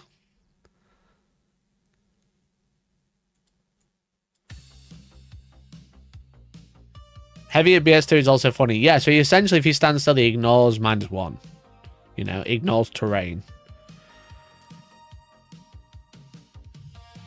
But yeah, precision as well. So if you can see a character, fucking nail it in the head. You don't even need to do damage for the big. You need like 1 or 2 hits to go through, and then that's it. Anything after that, people will be like shitting bricks. I think this guy's gonna be quite expensive because he's got lone operative as well. So he's got Butcher Blade, strength 4, -2, 1 damage, and then he's got the Caralis Claws and Teeth, which is, you know, the mount, as it were. He's got mounted carried epic hero Imperium grenades, crucial. So you can throw grenades, which is nice. The Jindari Toxac is a wonderful sniper weapon with precision, heavy anti-monster 2+. So that's the thing, you just fucking bang it into any monster. You win on a 2 at 6 damage. What the fuck? Imagine failing to save. That'd be so embarrassing. Anti-Primarch. Yeah, he fucks Primarchs like nothing. Hits a Primarch, does 4 damage on turn 2. Hits him again, he's dead. You know? Hitting on a 2 isn't hard, especially with a command point. He's not all selfish. He gathers the battle line intel, etc., etc. Does he look like Raoul Collie on purpose?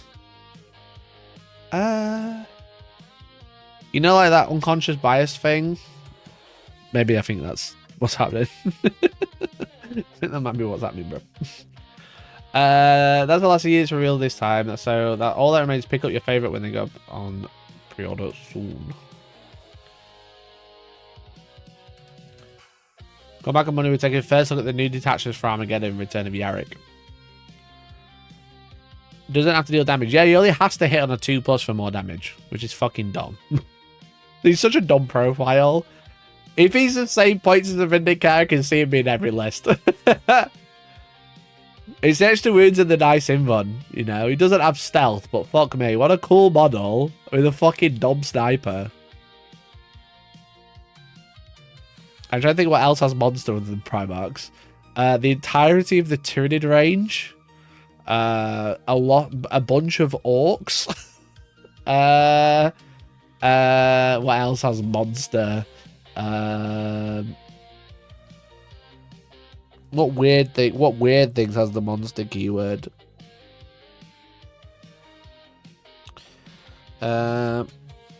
The Canoptech spiders for Necrons have monster. There'll be 20 to 40 more than Vindicator. I'd fucking hope so.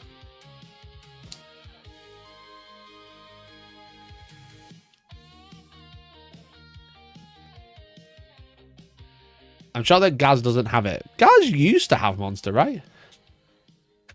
Don't our race have monster? I'm not sure anymore. They definitely used to, for sure. They used to be monstrous creatures back in the day.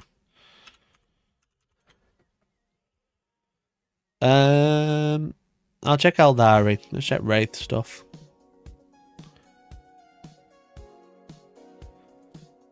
Nah, they're walkers now. Wraith Knight definitely used to be a monster. It's fucking bullshit. And they're walkers. There's so many monsters in 40k, chat. The fucking Mutilate Vortex. I'm just going to go through all of the demons, all the big demons, all of the big tyranids, Mutilate Vortex beasts, the fucking shark squig in orks. Necrons have Canoptech spiders, and also all of the Katana monsters. Leagues of Votan don't, Knights don't, Agents don't, Grey Knights don't, G's to the Cults actually don't, Emperor's Children, all of the Demon Princes, and all of the big Primarchs. Couldn't put Humpty Dumpty back together again. Drukhari have Talos, I think. I think Talos are monsters. And also the... Yeah, Talos are monsters. Death Guard have all of the demon-related stuff that are monsters. Chaos Space Marines, they have Princes.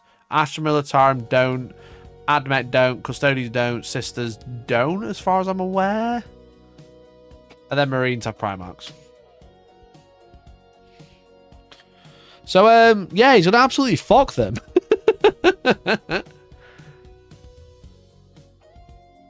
Fully Fulge had this like Adepticon. Who did he play? Who did he struggle with at Adepticon?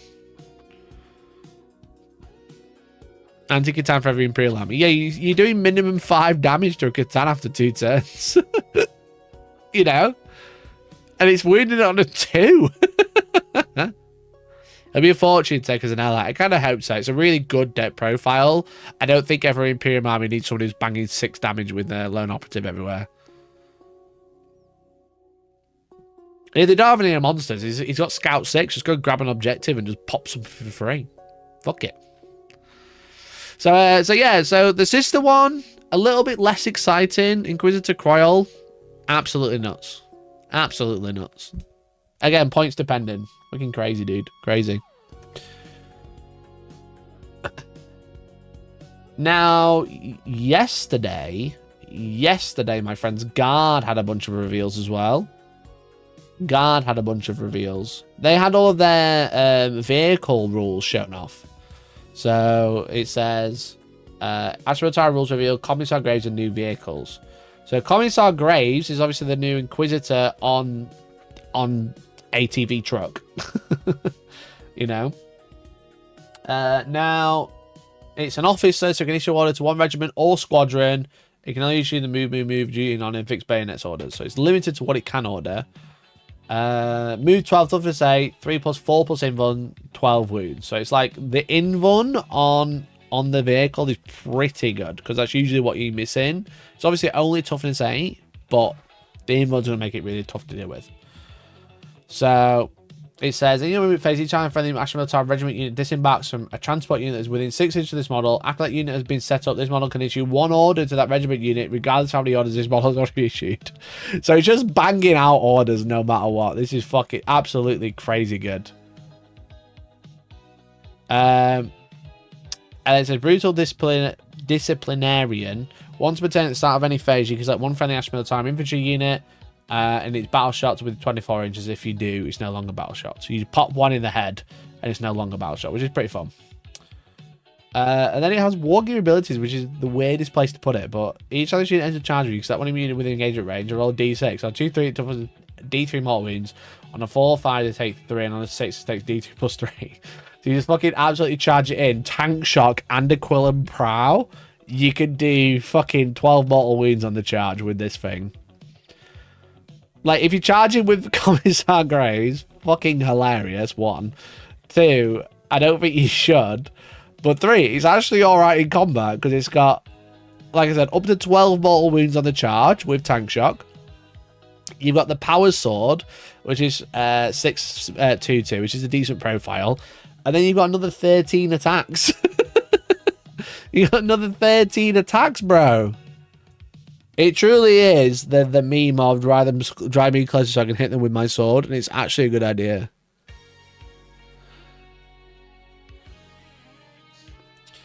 The Gatling Cannon is fine. The Prefectus Heavy Stubber is fine.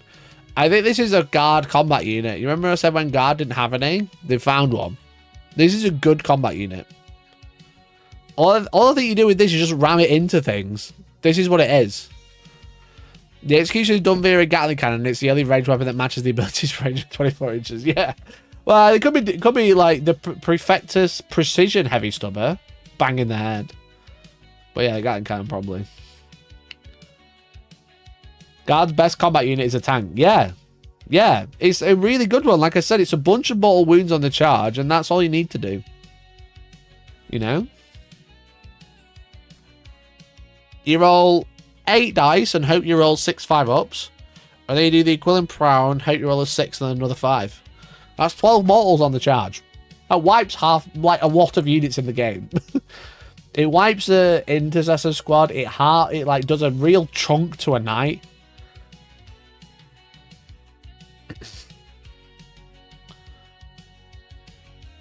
The brow says on 2+ it does D3, then 4-5 is 3. Yeah, I think that's really bad. Wait, did it say 2+? The prow says on a 2+. It doesn't say that. It says on a 2 or a 3, it does D3. Not to like call you out directly, but mad larking, but it doesn't say 2+ there.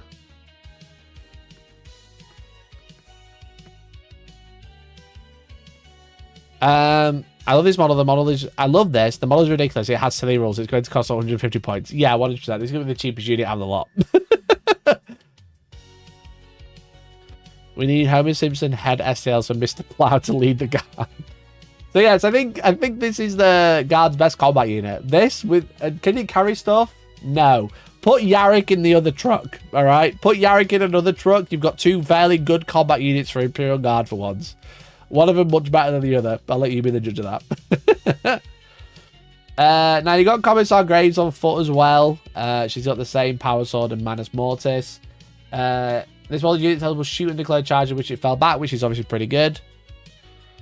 Yesterday, it did say 2+ and not 2 to 3. Interesting. Huh. Maybe they updated it. It says once per phase, signing phase, once per phase at the starting phase, you select 1 infantry. You can make a no-battle shot. So it's the same.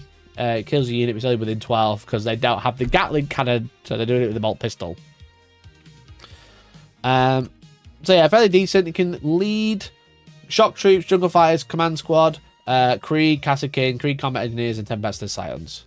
You know, it's a fairly standard commissar profile, I would say. It's all right, to be honest. Now, this is the interesting one. It's the Centaur RSV. So this is where you put Yarrick. This is where you put Yarrick, who's driving up with the Commissar Graves in the big truck. So this is just has a stubber, toughness 7, 10 wounds, firing deck 12, which I'm sure somebody's already worked out the best unit to put in this thing, so you can have lots of shots. It can obviously be ordered because it's a squadron unit. It only comes in a unit of 1, but the next unit comes in units of 1s and 2s. It says, while 1 or more enemy units are embarked with this model, unless this model is battle shot, and 1 for every 3 models rounding down embarked within it. So it's OC2. You can have it OC fucking OC up to 6, which is pretty good. And then it can do firing deck 12. So much squishier than a Chimera. Probably, yeah, but it's also probably going to be cheaper. So that's a pretty fun unit. Like I said, like, I think, how much does a Chimera? Let me have a look at Chimera.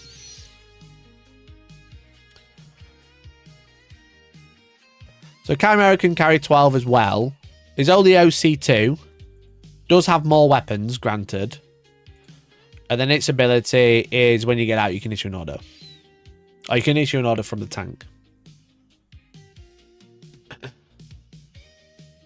They updated it. Just check the lights from when it was released. Ah, okay. Interesting. Yeah, fair play.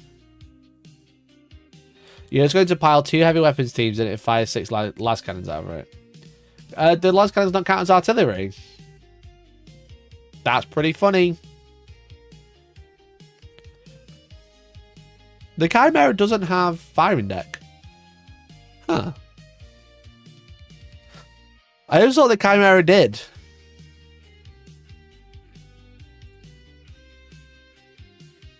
Okay, so you can put heavy weapons teams in. Yeah, this is just a fucking las cannon battery.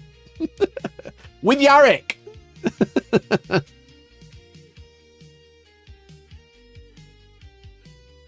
Hopefully this new wave is the beginning of older guards called becoming legends. Yeah, this is just a new Chimera, right? Why have they got 2 transport units? Chimera's currently 85 points as well. It's probably going to be similar. So yeah, this is going to be fucking las cannon battery being ordered once to have 6 las cannons all get in the same order.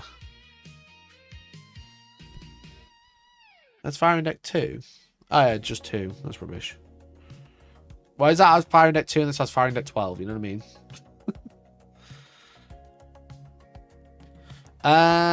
Now the Hippogriff AFV, which is like the same but a turret version, right?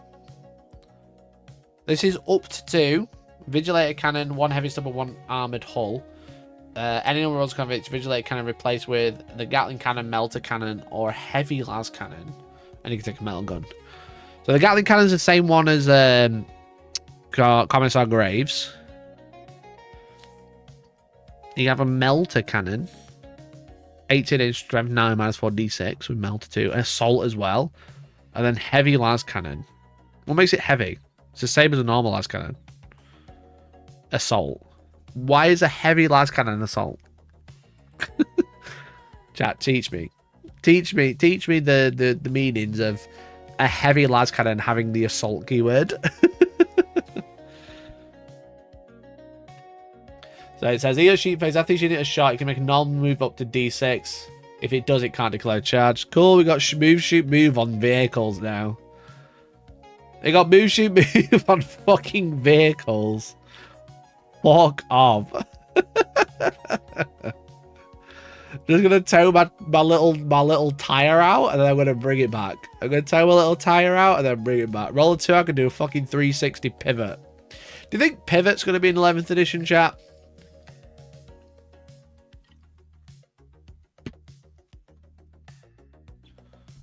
The vote part is that heavy las cannons on the other guardians are strength 14. Nerf incoming. Nerf incoming.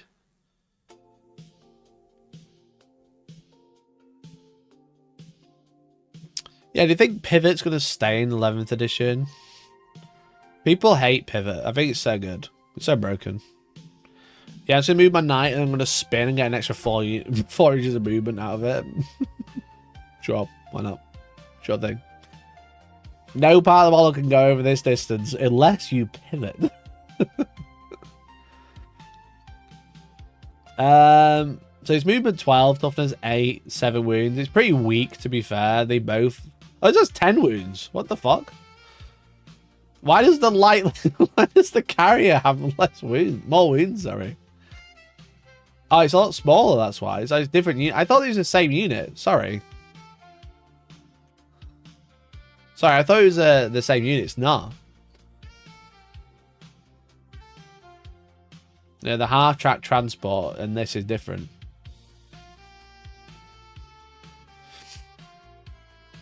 Interesting. Are these two the same unit?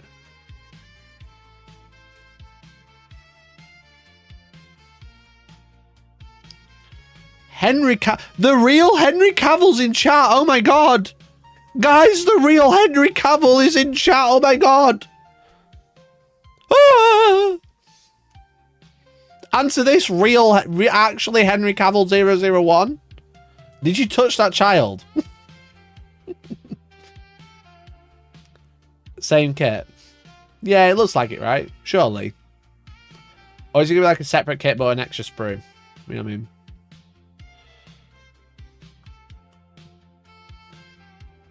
Is the real Henry Cavill here? Tell him I hate him. Yes, the real Henry Cavill 001 is in chat. Sure.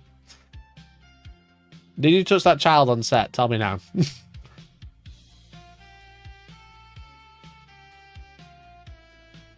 Because imagine if you want to buy like 3 transports. You get 3 Commissar Graves. But that's also a very different kit from the one on foot. You know? I think this unit could only get better if Commissar Graves popped out kind of like what's his name? Canis Rex, you know? Imagine this transport, you charge it into combat, you do 12 mortal wounds. You charge, so you have fight first. So you fight first with big tank, right?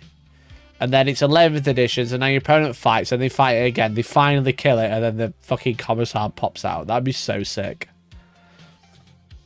That's why. Does it have that? Did I miss it? Because if they don't, they need it. Yeah, they don't have it. I think that's what Commissar Graves needs. Make it 200 points, 250 points maybe. And then Commissar Graves pops out when you're done. Just like Canis. And it doesn't count as being destroyed. That would be so broken. It'd be so sick, though. Imagine just fucking Captain abandoning ship. I'm off, lads. I've done me mortal wounds. I'm off. Cinnabit.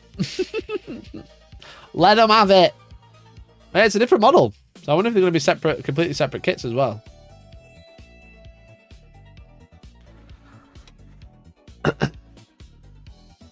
Stop giving GW ideas. I think that'd be really cool.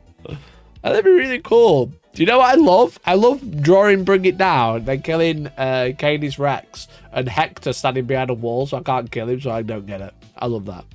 I love it when I get sass on it as well. And I still don't know if you kill Sir Hector on foot, do you score Bring It Down? I still don't know if that works. What if it's the next turn? Do I score Bring It Down then? You know, if it's been a whole different battle round. I still don't know. Do you know what I want in my game? More confusing moments. I'm already got someone locked in for 3 hours and I don't know what's going on. They already stole my triangles. They did steal my triangles, the twats.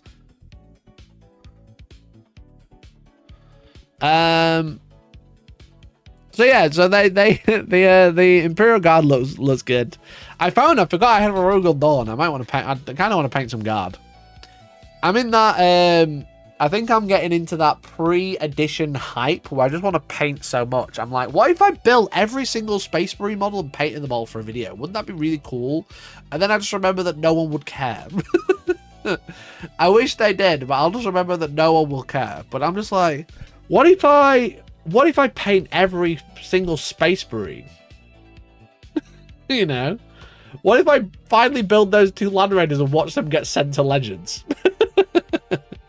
I'm just in that like sort of silly, goofy mood where I just want to paint loads ready for the new edition. Just so I'm ready. You know what I mean? No matter what, I've got it. No matter what, I've got it. And if I don't paint it, get some arms ready to snap off, you know what I mean? So Jace can have a go at me about it. So yeah, new Guard look cool. I'm a bit like, I'm trying to think, do I slim armies down ready for the new edition? Or do I bolster the armies ready for the new edition? That's the question. Feeling like we're calling demons. Yeah, demons is a sketchy one, right? I don't think the legend's in the Chimera because it's there. I don't think the legend's in the Chimera anytime soon because it's fucking there. Look at it. Yeah, I'm thinking about like maybe getting rid of an army or 2 and then bolstering the other ones with it. I'm bringing my entire set of terrain bases ready to play 11th at home. Nice, dude. Well, hopefully I'll have more to announce soon about the bases and stuff. So, what's in your grey pile of shame? I was going through some of it today. Having a bit ready for a bit of a clear out. I don't want to talk about it. In my marine pile of shame is a speeder, 2 Land Raiders, 2 boxes of assault intercessors, 2 full boxes, a box of aggressors, a box of devastators, and then every single special character for every faction, every marine special character that you've not seen on the channel, I have in a box.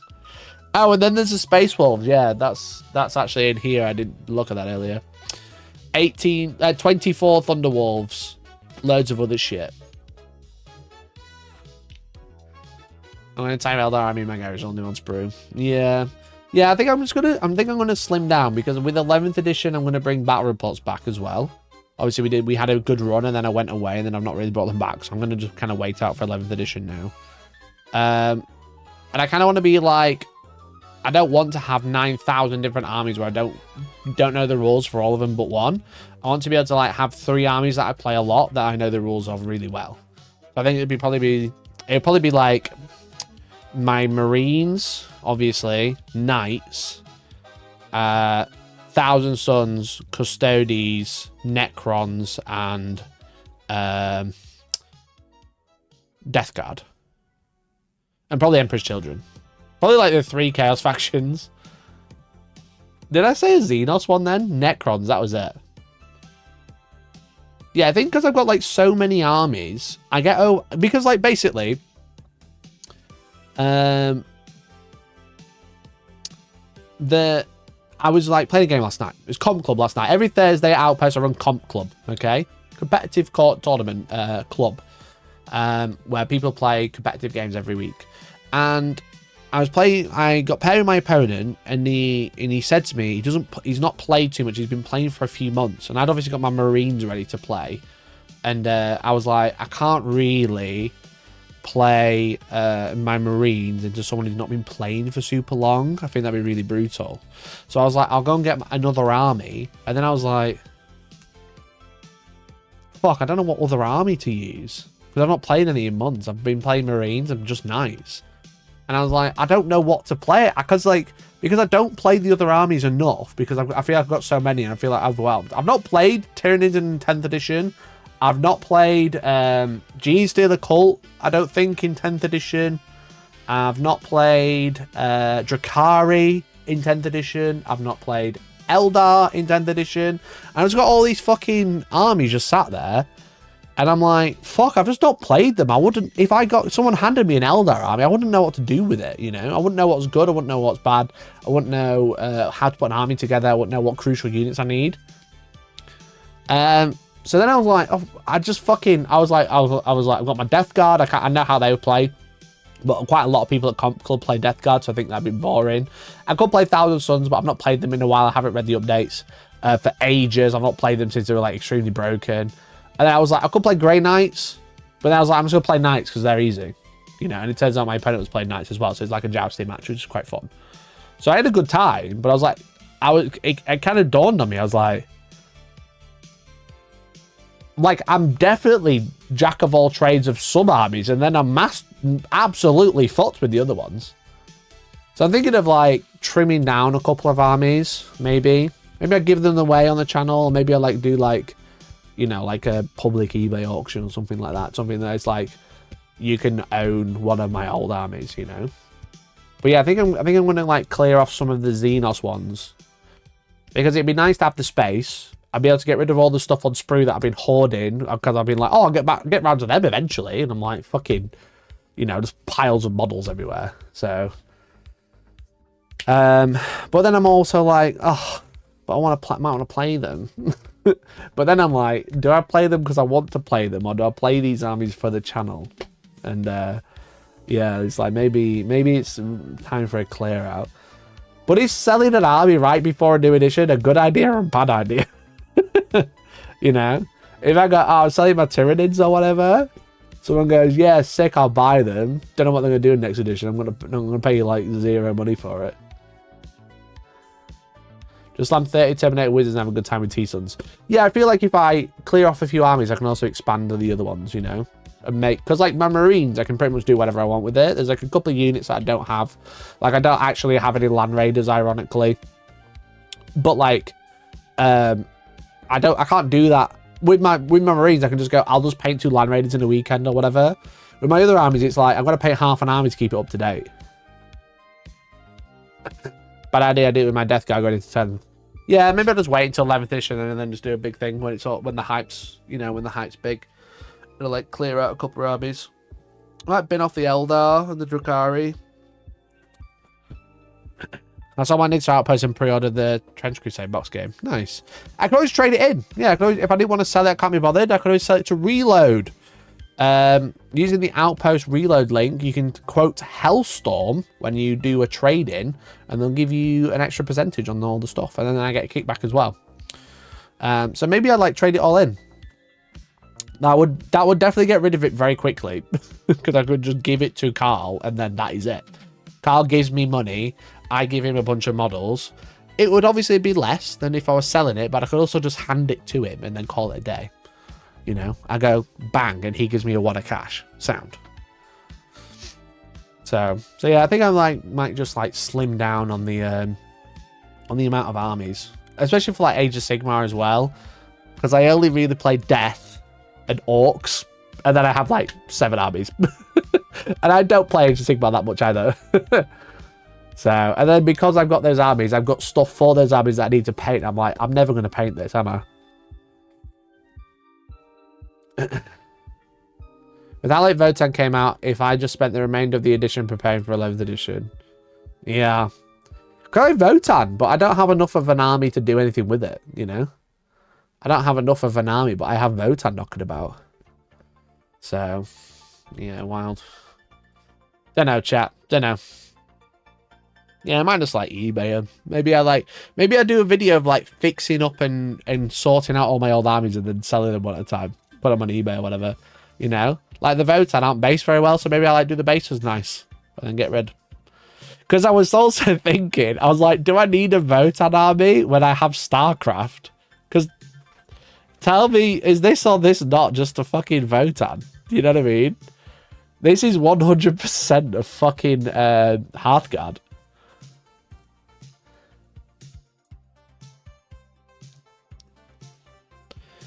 So do I need more Hearthguard, or do I just go, well, Starcraft is Votan? Tall Votan? I mean, kinda, yeah. But you know what I mean? Like, are you telling me this isn't Votan? Are you telling me this isn't Leagues of Votan? It's about damn time. You know? They look identical. So I just go, cool, I'm going to play Starcraft. And that's the other thing as well. If I slim down the armies I have, I can, like, expand into other games as well. So... Congrats, Darker Days, on the donation. That's really good, bud. Really good. Congrats. Speaking of StarCraft, you do only have a few hours left to order it if you did want to, for the Founders Edition. You have about 3 hours.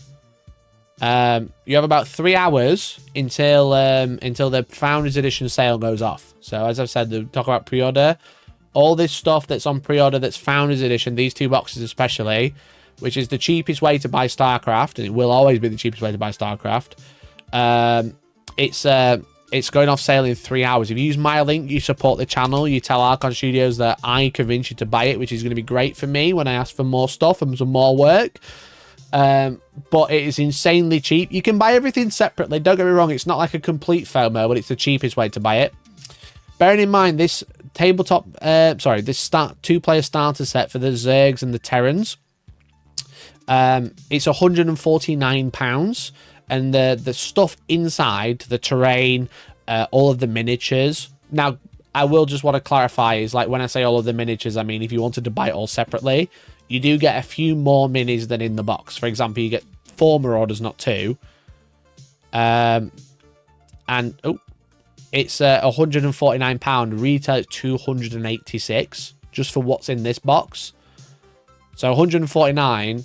This is 80. It's actually, if you buy them together, it's only 65.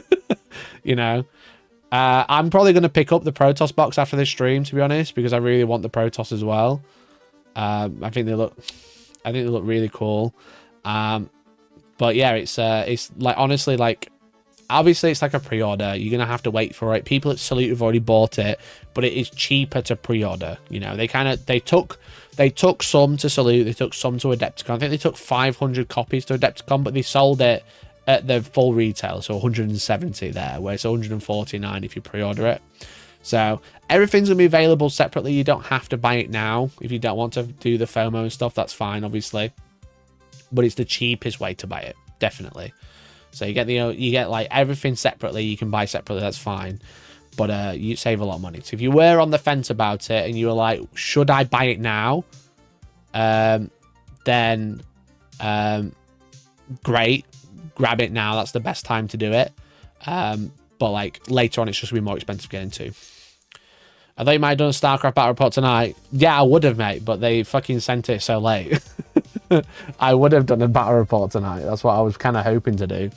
But they sent the box extremely late. So like I said, I've been talking to him about Starcraft. I think I signed the contract back in December for it. So yeah, big love to Archon, but fuck knows what happened with their shipping. Yeah, the plan was to have a video on the announcement day. Do you know when I did that stream? Oh, that's when I was supposed to be putting a video out. And then it didn't come until I got back from America. So Battle Report was definitely out of the fucking window because it came back just over 2 weeks ago. To build and paint 2 armies. Learn a game properly. But what we can do, instead of a Battle Report, instead of actually having or like streaming a Battle Report, what I can do is I can give you a quick run through via a demo. Because when I was at Adepticon, I actually... I'm just going to turn my music down in a minute. I actually played a demo of StarCraft. And we can have a look at it. We can have a look. I played a lovely guy called Seth. And Seth was absolutely lovely. And he was a great little demo. Now, obviously, I'm going to be talking over it and talking about it. And we'll have a quick look. I'm not going to watch the full thing, but basically we'll do like a quick run through of a turn. So just be aware that like it was being filmed, but I did tell him it wasn't all being used together. So if he slips up or whatever, swears or whatever like that, it is filming for records. I could talk about it. I wasn't sure what I was going to do with the footage. But the demos were really cool. They had like a lot of nice miniatures on display as well. I was waiting for it to load. Come on now. Also with VLC, I need to think. Can I update VLC? It's so slow. Okay.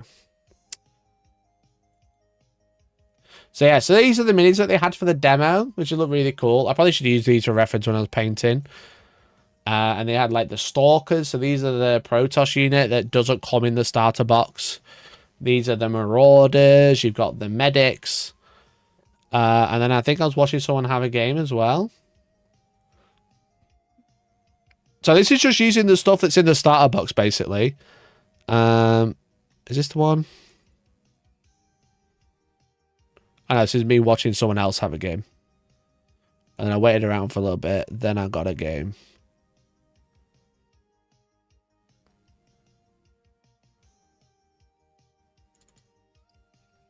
So this is me and Seth. What it would look like on turn 2. Okay. Right at the end of a movement phase. Yeah. Everybody's kind of deployed. We kind of got up there. Turn 1 is a lot of posturing, is a lot of counter deployment and things like that. When you're done, I need you over by register. Okay. So this is 1,000 minerals. So this isn't a full game, but it's 1,000 points essentially. So this is everything that's in the starter box. So you got the 6 Terrans, which are your Marines. You've got Jim Raynor, who's basically got a sniper rifle with a defense drone. You've got 3 medics and 2 marauders, which are like your heavy infantry, your monster killers. Versus Kerrigan. We've got the Queen. We've got the Omega Ware. We've got some Zerglings, and 3 Roaches. So it's been a few weeks since I've played. Obviously, I played this demo, but we'll kind of go through and I'll talk about the mechanics I enjoyed about it. So yeah, it's a lot of counter deployment, a lot of posturing. That's my favorite part of the game, typically, because not everything starts on the board like you're seeing right here. That was the interesting thing. Like, there's 2 things. If you remember when we watched the preview, when it first came out, and it first, like, got revealed, is that, like, you actually don't deploy units. They arrive on the edge of the board. So it's a much smaller board because there's no deployment. They walk on from everything walks on from the edge, which I think is cool. This is obviously, like, this is set up for a demo, so everything's in the middle, ready for a big brawl. But what was cool is everything just wanders on from the edge of the board. which I thought was really sick. I thought that's because they said it's to like represent the fog of war, which is Games Workshop's wanted to do for years. They've just never been able to do it. You know, they've always been like, we want, you know, you've got stealth or whatever. And it's like, no, the fog of war in this is you deploy off the board and then you just walk on the edge, which I think's sick. The other thing as well is when you move units, you choose a model to be the leader. You move him or them, and then everyone else kind of like piles around it within 3 inches of unit coherency. And when we watched it initially, we were like, that sounds really dumb and really broken. Why can you kind of like place a model? Let's say the guy at the front moves 4 inches, and then the next guy just kind of like leapfrogs and goes 3 inches in front of him. Each unit has 2 movement stats, or if it's as long as it's not a single miniature, if it's a unit, it has 2 movement stats. For example, 4 and 7, I think it is for the Terrans. What that means is if there's only one, it moves 4. Oh, sorry, if it's a full unit, it moves 4 inches. So you move 4, then they leapfrog and move the extra 3 with their coherency. If there's one left, it uses it as the second stat, which is 7, which is if you moved 4 and then leapfrog 3. So everything's a lot faster. It's one of those things where I first read the rule and saw the rule. I was like, what the fuck? This sounds stupid. And then when he said that, it was like, oh, that's for when there's one model left in the unit. It just moves full 7 inches instead of 4. I was like, genius. Genius. Sure. So everything starts on a back deployment edge, and there's nothing. It's how we mimic Fog of War. It's how you don't exactly know what your opponent is doing. We walk on from here, You walk on from there, cool. yeah. So typically, like, if I was to deploy the queen, right? Yep. I would start back here. I would look at her movement characteristic. It's 4. I know what it is. Yeah. So she would walk on. What I should say as well is, like, not only is this all the models in the box, it's the terrain and the cloth mat as well. Literally everything on this table is in the box. So there, and then on the next turn, or the next time that I could walk, which could be the assault phase of the next thing, then she would start moving up. Okay. So, but this is kind of where everything is. Turn 2, I like to say that's where people start losing teeth. Yeah. That is when we start shooting at each other. That's when we start stabbing each other. That's when things start to die. Yes. So all of our cards are kind of around. Let me get mine sorted here. Yeah. I'll skip forward a little bit, chat. Makes sense. There's other times where it pops up. If you're within an inch, no matter what, I can't see you. No, they hit 2 damage on a unit. Yes, it works both ways. Yeah. The fun part, she has like a jump that she can. But anyway, so Kerrigan's Swarm is what I'm playing. It has a bunch of different abilities that I can do throughout the game. It also costs 1. So the interesting thing about how they're gonna like vary the play styles is your faction is linked to your character. So if you take a certain character, that is the faction you're playing. So that's the special rules you'll benefit from. They're the bits and bobs that you'll that'll make it unique. So Kerrigan's Swarm uses Kerrigan, this last here, and then I'm using Rayna's Roughnecks or whatever, and that's in there. But if you take a different special character, you'll get a different set of rules. So they're like heavily linked. It's like you've got this character. This is how this army functions now, compared to like a different character with different army functions. So. Biomass, so if I want to do an ability on Kerrigan, like her jump, I will need to flip something that costs some biomass over, which means I can't use the abilities printed on the card later on in the turn, but at the end of the turn, it will flip back over. So it is a use it or lose it system. Yeah. We have like a command resource system. Exactly, yeah. Raiders, that's what they're called, not Roughnecks. I'm thinking of Starship Troopers. Different thing. For Protoss, it's psychic energy, psychic essence. Yeah. Again, the wording on that is foreign to me at the moment. Terrans, it's command points. For Zerg, it's biomass. Sure. Okay. So you'll have a bunch of different things. This is where I think it's funny. A lot of the funny things that characters will say are on these cards. Nice, each one of these represents a different building that you can do. So like as you see over here, you have your barracks. When you flip it, it's your barracks, right? Yeah. That's your dropship. We have one for proxy barracks. We have, you know, like there's any building that you can build in the game. I'll skip forward because I know a lot of people probably haven't played StarCraft, but that's fine. Token away. Smooth. Like simple, intuitive. Yeah. But yeah, so we're right into the meat of it right here. Yeah. This is how it would look at the end of turn 2's movement phase. Sure. This is when we're about to start shooting at each other. Great time. Every single one of these guys will have a little token next to them. I put your tokens right over there. Oh, yes, of course. Chat, do I sound like I'm trying to be posh? That's fine. Yeah, no, you're good. You're right there. So they Do I, flip, right? I feel like because I'm listening to myself back unedited, do I sound really posh? Do I sound like I'm trying to do a posh accent? In the assault phase, we flip them to the red. That's how we know. And then once they go in the combat phase, we just take the token away. Smooth. Like simple, intuitive. Yeah. Keeps Yes. My good fellow. Correct, my good fellow. Wonderful. people going. So we're gonna roll off to see who gets the first player token here. Sure. So Yeah, I don't know why I sound like that. Yeah. This is how they move. Yeah. I got 7. You got a 7. All right. There you go. So you can choose who gets the, or what do you call it? You get the first player token. You Sure. get that. Now you get to choose who activates first in this phase. Okay, I'm gonna let you activate first. Beautiful. I'm feeling sneaky. Sure. So I'm gonna take these zerglings over here. Sure. I'm gonna rush I was like, yeah, you can go first. I don't know what the fuck's going on here, bro. those Marines. Of course you are. So zerglings are cool. When you charge, you get your movement speed plus a d6. Naturally, the cool part about zerglings is they have an ability that gives them an extra die, and then I take the highest. Sweet. Okay. So they're quick little buggers. That's there a we 6. go. Lovely. There we go. So what we do when we move is we're going to take the first guy. I'm going to get him within 10 inches because that's the thing that I did. Yep. So I actually want him to go around back here. I'm actually going to place so as long as you him here. end engage, you can go anywhere, right? Yes. Now, I have placed the first guy. Yes. Everybody else has to stay within coherency range of him. Okay. So now I just start placing dudes anywhere I want. So I can have so guys you've got like over a leader here. mechanic almost. Exactly. Yeah. So we do this, we do this. I like that about it as well. Like I said, because I've already mentioned like the movement thing. It's just the way that they speed up in this is you don't measure model to model. You just measure a guy and then everyone else just kind of like buddies around it. It doesn't matter. You know, yeah, if you're all high and one guy is standing around the back and everyone can just swarm around it, yeah, sure. But that you can do the same. It's not like one army is like benefiting more. They have more models, so they get a bit more benefit from it, but you know. You measure one and then the rest. Also, these mics are really good to say in a convention hall with like 30,000 people. It's just Yeah, I'm going to pull those marauders in. I don't want to pull those marauders in. I want you to shoot with them. They're fun. Yeah, okay.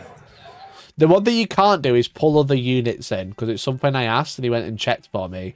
If you declare a charge against a unit, you can't go then charge something else. So you can't pile into other units either. So, but yeah, it's very much like Legion, but the way they deal with the movement being like I said, you move 4 and then you plop a guy with 3 inches away. So you just have a longer unit movement for the last model, which is fun.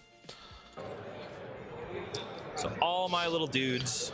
Yep. Going over here. Now, Zerglings have impact hits. They're made of knives. So 1, 2, 3, 4, 5, 6, 7, 8, 9, 10. I got 12 Zerglings in the squad. Okay. I get 1 die per, so the rule is impact the number, and that's how many dice per model you get. Sure. And then your target number comes after. So they're impact 1, 5 plus. Sure, so 5 So sixes. 5 pluses give me... Looks like 1. I got 1. Excellent. You will do an armor save now. Armor save on the Marine is a 5 plus. Yeah.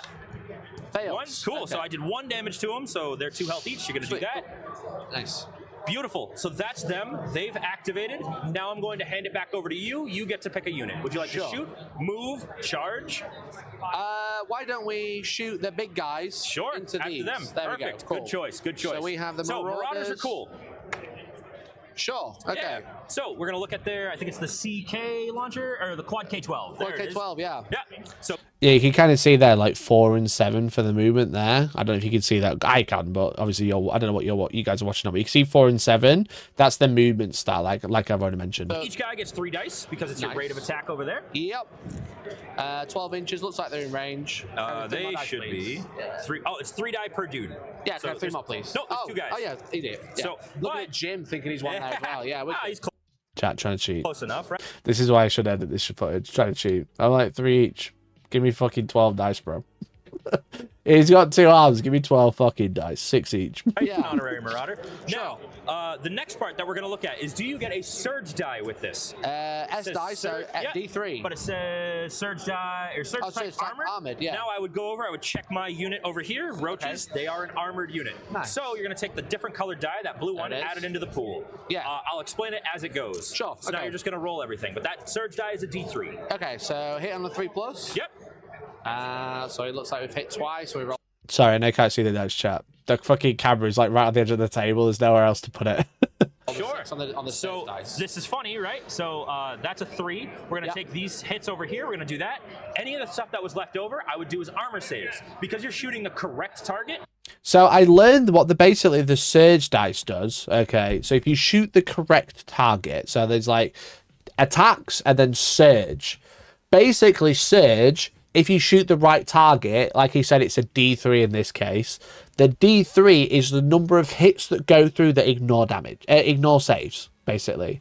So if I rolled 3 on D3, it means 3 of the hits will just ignore armor. That's essentially what the surge dice means, which I think is quite fun as well. So this is it's quite like a little fun mechanic. So if you shoot the right thing into the right guy, you can actually do quite a lot of damage before they're allowed to roll saves, which I thought was quite fun. Are all games of Starcraft about this size? This is half scale. So this is what's known as 1,000 minerals, so 1,000 points. But yeah, this what we're playing with is the Founders set. So it's two 1,000 point armies. Most games are going to be about 2,000, I think. So air quotes. That is just auto damage that pushes through. Wonderful. So now we're going to check any other keywords here. You have Pierce Armored. Yeah, Pierce Armored 2. So I'm an armored target, which Pierce changes your damage characteristic to what it is. Okay. So both of those are 2 damage. You've killed a roach. So yeah, so like I said, so I rolled like two wounds.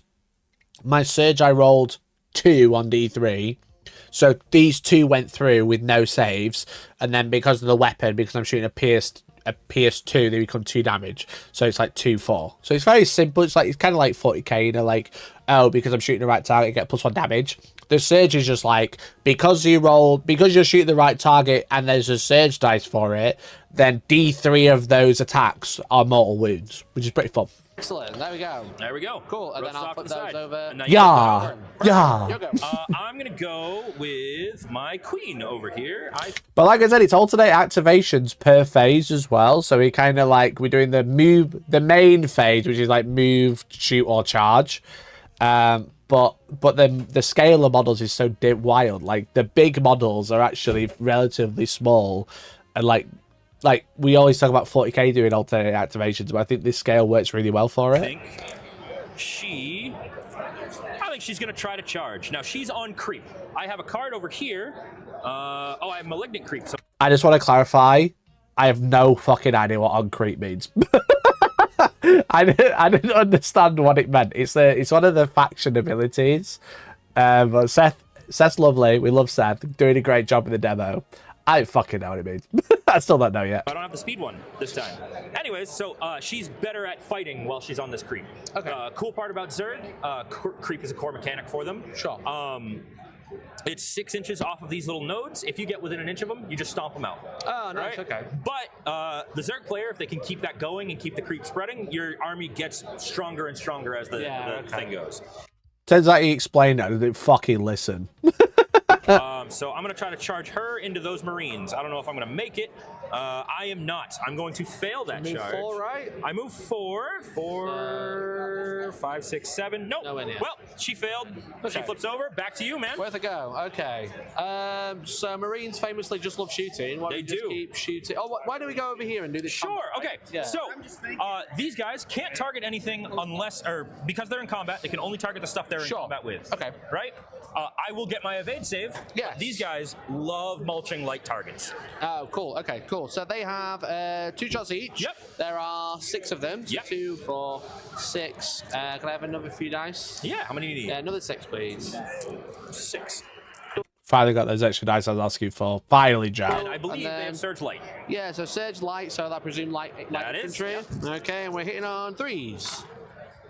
Oh, there's no wound roll either. It just hit. Which definitely, I always say that feels weird, but it was quick. Cool. So that is the Surge. So we're going to take 2 of your successes and put them over there. Yep. Yeah, with that. There we go. Now, because the Surge sounds so confusing, and you just go, oh, it's whatever it tells you to roll, usually an E3, they're more wounds. Makes sense. I'm going to roll my evade saves. How many do I get? 1, 2, 3, so 4, 7 and then those. 7. So I have 7 right here. Now, normally you can't make armor saves against Surge stuff. You can't evade out of the way. So these will cancel your evades first. Yeah. If I make any. My evade, my evade's a 4-up. They're pretty nimble. They're pretty nimble. So I'm going to block one of them. Okay. So you're going to take one of those out, right? And now I'm going to roll the rest of these as my armor saves. Sure, okay. So when because you can shoot in combat, essentially they get to do like a dodge roll first, which does ignore the surge stuff.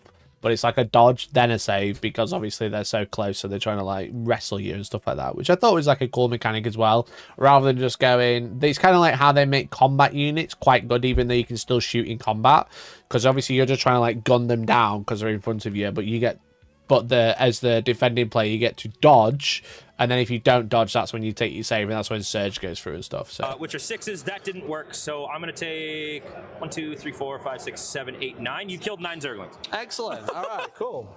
1, 2, yeah, they are quite good at killing little guys. 3, 4, 5, 6, 7, 8, 9. Nice, cool. And then now, here's the cool part. Okay. Supply. They have just dropped below a certain amount of number of models in the squad. Okay. They have dropped supply. They are normally worth 1 supply if there's 12 guys. As soon as they go to 6, they drop to 0. You get that difference in victory points, so you just scored a victory point by mulching them down to that. Nailed it. Right? Thank you, man. Appreciate now they can no longer take objectives either. However, cool. 0 supply units are not useless. They are still really good to fastball into somebody's mouth. Yeah, like, yeah. to hold things in place. Throw them in there, getting away. Exactly. Yeah, I love it. Cool. So that's those. Supply's a thing I need to read up more on as well, because I think basically each turn you gain supply, kind of like building units in Starcraft, right? In a base building game, is that you have like a limit, because obviously, like I said, everything stays off the board and essentially deploys as part of its movement.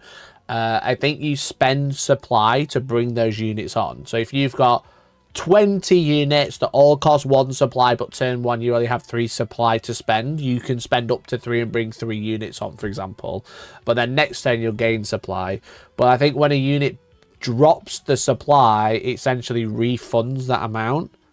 That's how I understand it. So basically the way that they balance it is if you kill loads but don't kill everything, they can bring on more units, and they're still doing stuff, but they don't cost anything anymore, so that supply is then freed up as far as I'm aware. That might be wrong, that's going off memory, but again, see, like, I think, because, like, I came into 40k from the Dawn of War aspect, playing the base building game and building armies, 40k doesn't actually do that, really. It doesn't have those sorts of mechanics, where Starcraft is a base building game, and it feels like they've grabbed those mechanics to put them into the tabletop, which I think is really fun.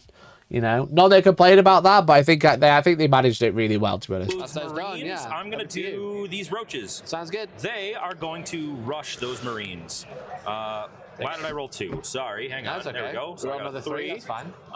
That'll get them there. Yeah, easy. These guys have a bit beefier of an impact hit. Because I think that's how they manage it. Because like I said, like, you got the base building, so you got like supply, so you're bringing units on spending supply, but also like not being able to see what your opponent's doing by them going, essentially having the choice to build units and deploy them instead of putting them on the board and just moving them. I think those two mechanics really interested me as like someone who's like got an RTS background. So yeah, they look it, to be fair. Yeah. So we have, so that I get 2 dice per guy on 4s. Sure. So that's I'm 2. Doing 2 impact hits to you, and you get your armor save. 2 armor save, so 4 plus armor on the, no, sorry, 5 plus armor. I make 1. Cool, 1 damage. Just 1 damage again? No, they have gone. We pass it back to you. Cool, okay. So it looks like we've got Jim and the medics left, because they're kind of, I mean, these could always charge in, but I'm kind of stuck shooting these anyway. What can Jim do? So Jim's got a lot of really cool guns. Yeah, okay, cool. So we're going to flip it around here. Yeah, there we go. He really likes to fight armored targets with his sniper rifle. You can actually see the card now. So he's got the Justice Revolver and Commando Rifle. So it's range 18.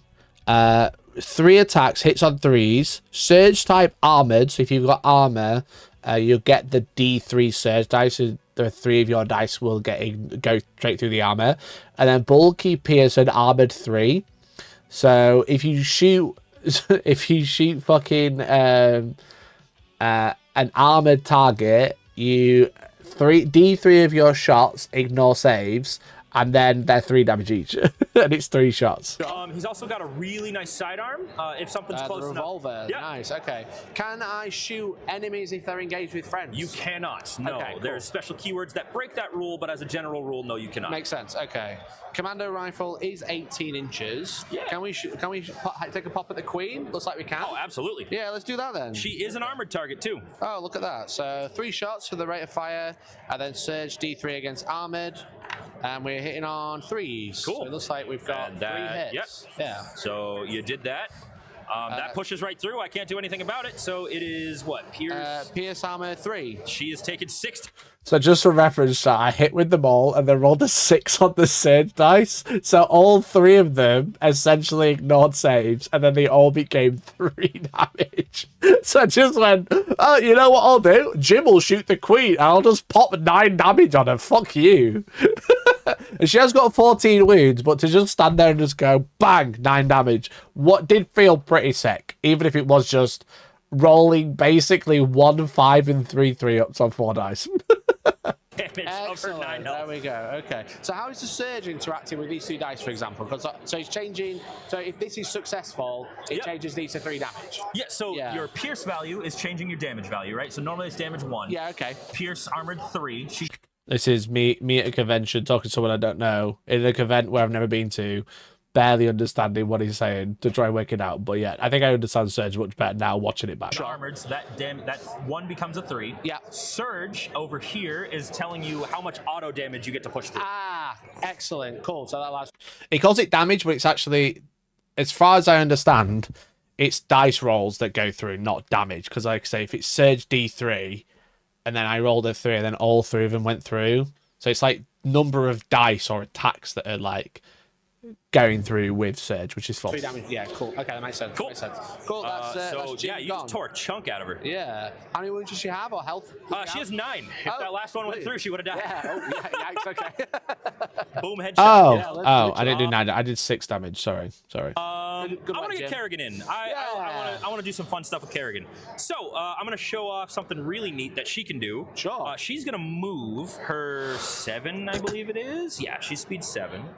So I'm going to get her right up to here. Uh-huh. And then she does have a thing. Perfect. So I'm going to spend a biomass over here. Okay. I'm going to flip. So biomass, command points, etc. Kind of like bonus actions in there. So each phase you get to choose one of the set ones, but then you can spend command points, biomass, plasma or whatever to do extra stuff. And she's got like a jump because she's got my wings. Kerrigan swarm, and she's going to get placed within 6. She has a cool jump. Nice. Okay. So I'm going to hop right over.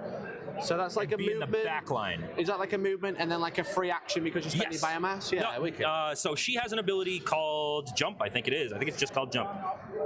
Leaping Strike, sorry. Okay. If she's unengaged, I spend 1 biomass, I place her within 6. Yeah, you can go anywhere when you're being placed. Over terrain, over models, it doesn't matter. You can end an engagement range as well. Yeah, she does have wings, so I'd expect it. Yeah, exactly, right? So I'm jumping her right in there because I want her to help clear these guys out. Yeah, cool. Cool. So she's done. She normally has impact hits, but I didn't make a charge move. Ah, right, okay, yeah. So it's just she's got like that free move, but she's just there. Okay, cool. So here I'm engaged with 2 targets. You are, so you can shoot either one. So I can just choose. Yep. Let's shoot Kerrigan. Sure. Let's give it a go. Go ahead. Okay, so they have 2 shots each, did we say? 5, 10, 11. Can I nick this dice? Yep. Well, sorry. That's okay. And then they are good against light. She is not light. She is unique. Unique. Ah, cool. Okay. So no surge dice at all then. Correct. Yeah, cool. Hitting on 3s. Oh, that was a healthy roll, huh? Yeah. I've done this a few times. 8, please, matey. 8. All right. I have. God, what a cocky fuck. The YouTube comes over and goes, yeah, I fucking roll dice. I roll dice so much. Which is funny because I actually used that a few times because it wasn't this night. Obviously, I'm like, yeah, I roll dice for a living, bro. Shut the fuck up. Nah, Seth was really nice. I'm only joking. But I went out one of the nights with the Artis Opus lot. So all the Artis Opus crew. And I didn't say I'm kind of a big deal, but I also went out with the Monument Hobbies guys. So obviously, like, Monument, I obviously have quite a good relationship with them now. They also ship Colourforge in the US. So they already kind of knew me. And then the Artist Opus, it was Lloyd from the Painting Coach, it was Ross from Faux Hammer, and then, like, Byron and everybody, and Element staff and whatever, and then the Monument lot, and there's like 15 of us, I think, and then we were playing Liar's Dice, right? We were playing Liar's Dice, and I was next to the marketing manager of Monument, and if you've never played Liar's Dice, it's the game they play in Pirates of the Caribbean, okay? That's I don't know if I need to go more into that.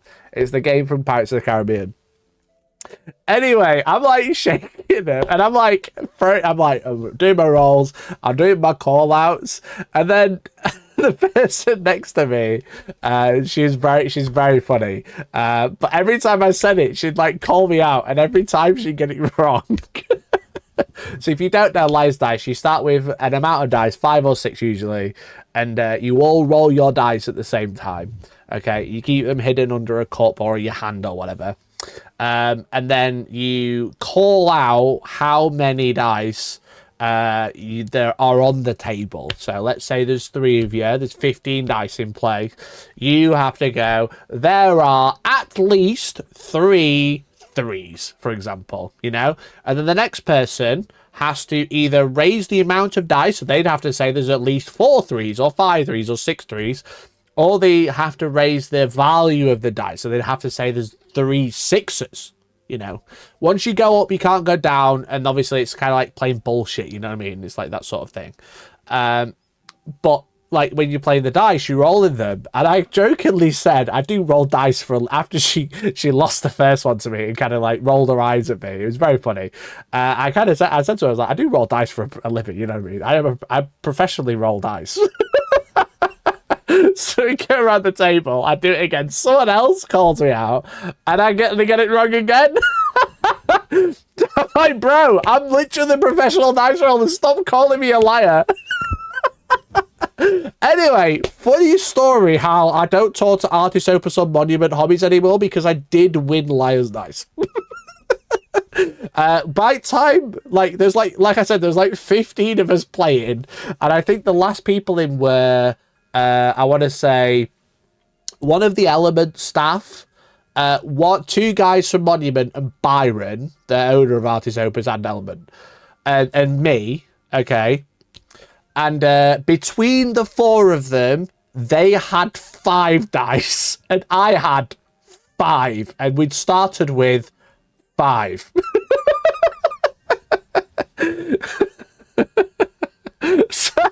So I'm rolling, and I'm doing it, and he's doing like, how do you know that? I said, bro, I don't think you realise, but I have half the field under 1 cup. So I won Liar's Dice, and I had 4 left out of 5. So anyway, professional dice roller, just want to clarify. Yes, I have done this a few times.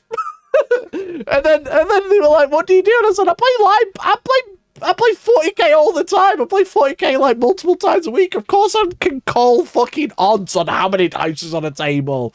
There's 50 dice. I know there's at least 25 4-ups, you know what I mean? I can just do the maths from there. But it was very funny. Very funny. So yeah, chat, I am a professional dice roller. All right? Professional. Anyway, shout out to Monument and Artist Opus. Good fun. Good fun. I'm also sponsored by Artist Opus now. I own an affiliate link with their brushes. I haven't done a huge call out for it just yet because I'm trying to get the discount code updated because it's currently Hellstormwargaming. If you use Hellstormwargaming at checkout, you'll get a discount. All right. But I'll hopefully have that updated to Hellstorm and I'll get it sorted soon. But I do use Artist Opus brushes on the channel all the time. So I've finally got an affiliate link. I'd like to get a dice... sorry, not a dice box. Got dice on the mind. I'd like to get one of the paintbrush boxes with my logo on. All I need you to do is buy loads of brushes. Okay? No pressure. No pressure. Did you win the sponsorship in the game Lies Dice? I just... Kyari, no. I charmed them. It's not even a sponsorship. I just said, how do I get free paint to make a video? And they're like, here you go. And then I got in trouble with them. I think the person I got in trouble with is Jason, the owner. I am good friends with Jason. So I've known Jason. I've known Jason for so many years. Because he was like he started Twitch streaming when I was Twitch streaming like 10 years ago or something stupid. So I've known him for a very long time. And then he was the one being like, using these paints fucking wrong, bro. And I was like, sure. Thanks for the free paint, brother. So anyway, yeah, I am a professional dice roller. That I am quite cocky. But yeah, Hellstorm, I can't, well, let me have a look what it is.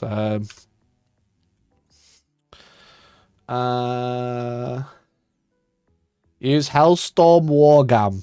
Yes, if you click this link, you press go to site, you go to the Outpost store. So they do the brushes and stuff. I know they're not the cheapest brushes, don't get me wrong, but they are nice. You know what I mean? They aren't the cheapest brushes on the market. I'm not going to be like, yo, bro, fucking buy some cheap brushes from Outpost. That's not really how it works. But they are pretty good. So yeah, anyway, chat. That's Starcraft. That's Outpost. That's Liar's Dice story. I'm not going to watch the full thing for Starcraft just because, like I said, I think we've gone over the basics of it. You know, we've gone over the most. We've gone over a lot, right? So yeah, I think it's a really fun game. I'm hopefully going to be streaming it in like a couple of weeks, just not just yet. That's the thing. I've got to get the box built and painted. I mistreat my brushes so much that I can never justify it. Yeah, I think cheap brushes kind of teach you bad habits of looking after brushes. Expensive brushes, you kind of like, fuck, this is like a 20 quid brush, better look after it. The Artist Opus brushes sound way more expensive than they actually are. It's just because they are, they come in boxes of 3 and stuff, so yeah, so that's it for today, I think. Closest we get to a battle report. I will do a battle report for it. I will, but I'm just going to get it painted. I'm going to teach Louis the rules. So me and Louis are going to play a game, I think. I think he wants to play Zergs, but I'll double check. But like, if I didn't, I'd get the box 4 months late. I was supposed to have the box in December for a video to launch on the 10th of March, and it didn't arrive until the 1st of April. It truly was the April Fool. I hopefully you got like a good understanding of the rules. Like, you've obviously, I didn't really play the mission. We were just playing like the core rules there. That's the thing. The missions is something that I've still not quite got my head around yet, but I will play it on stream soon. So yeah, it looks really fun. The box is really cool. Like I said, you've got a few hours left to grab it. So if you didn't want to grab it, I would grab it tonight rather than later. It's also a bit of a long pre-order. It's not long pre-order. It's a bit of a wait time. I think it's like a month before delivery. So yeah. So anyway, I'm gonna go. Thanks so much for watching. Appreciate you. Love you. Catch you later. See you on Monday.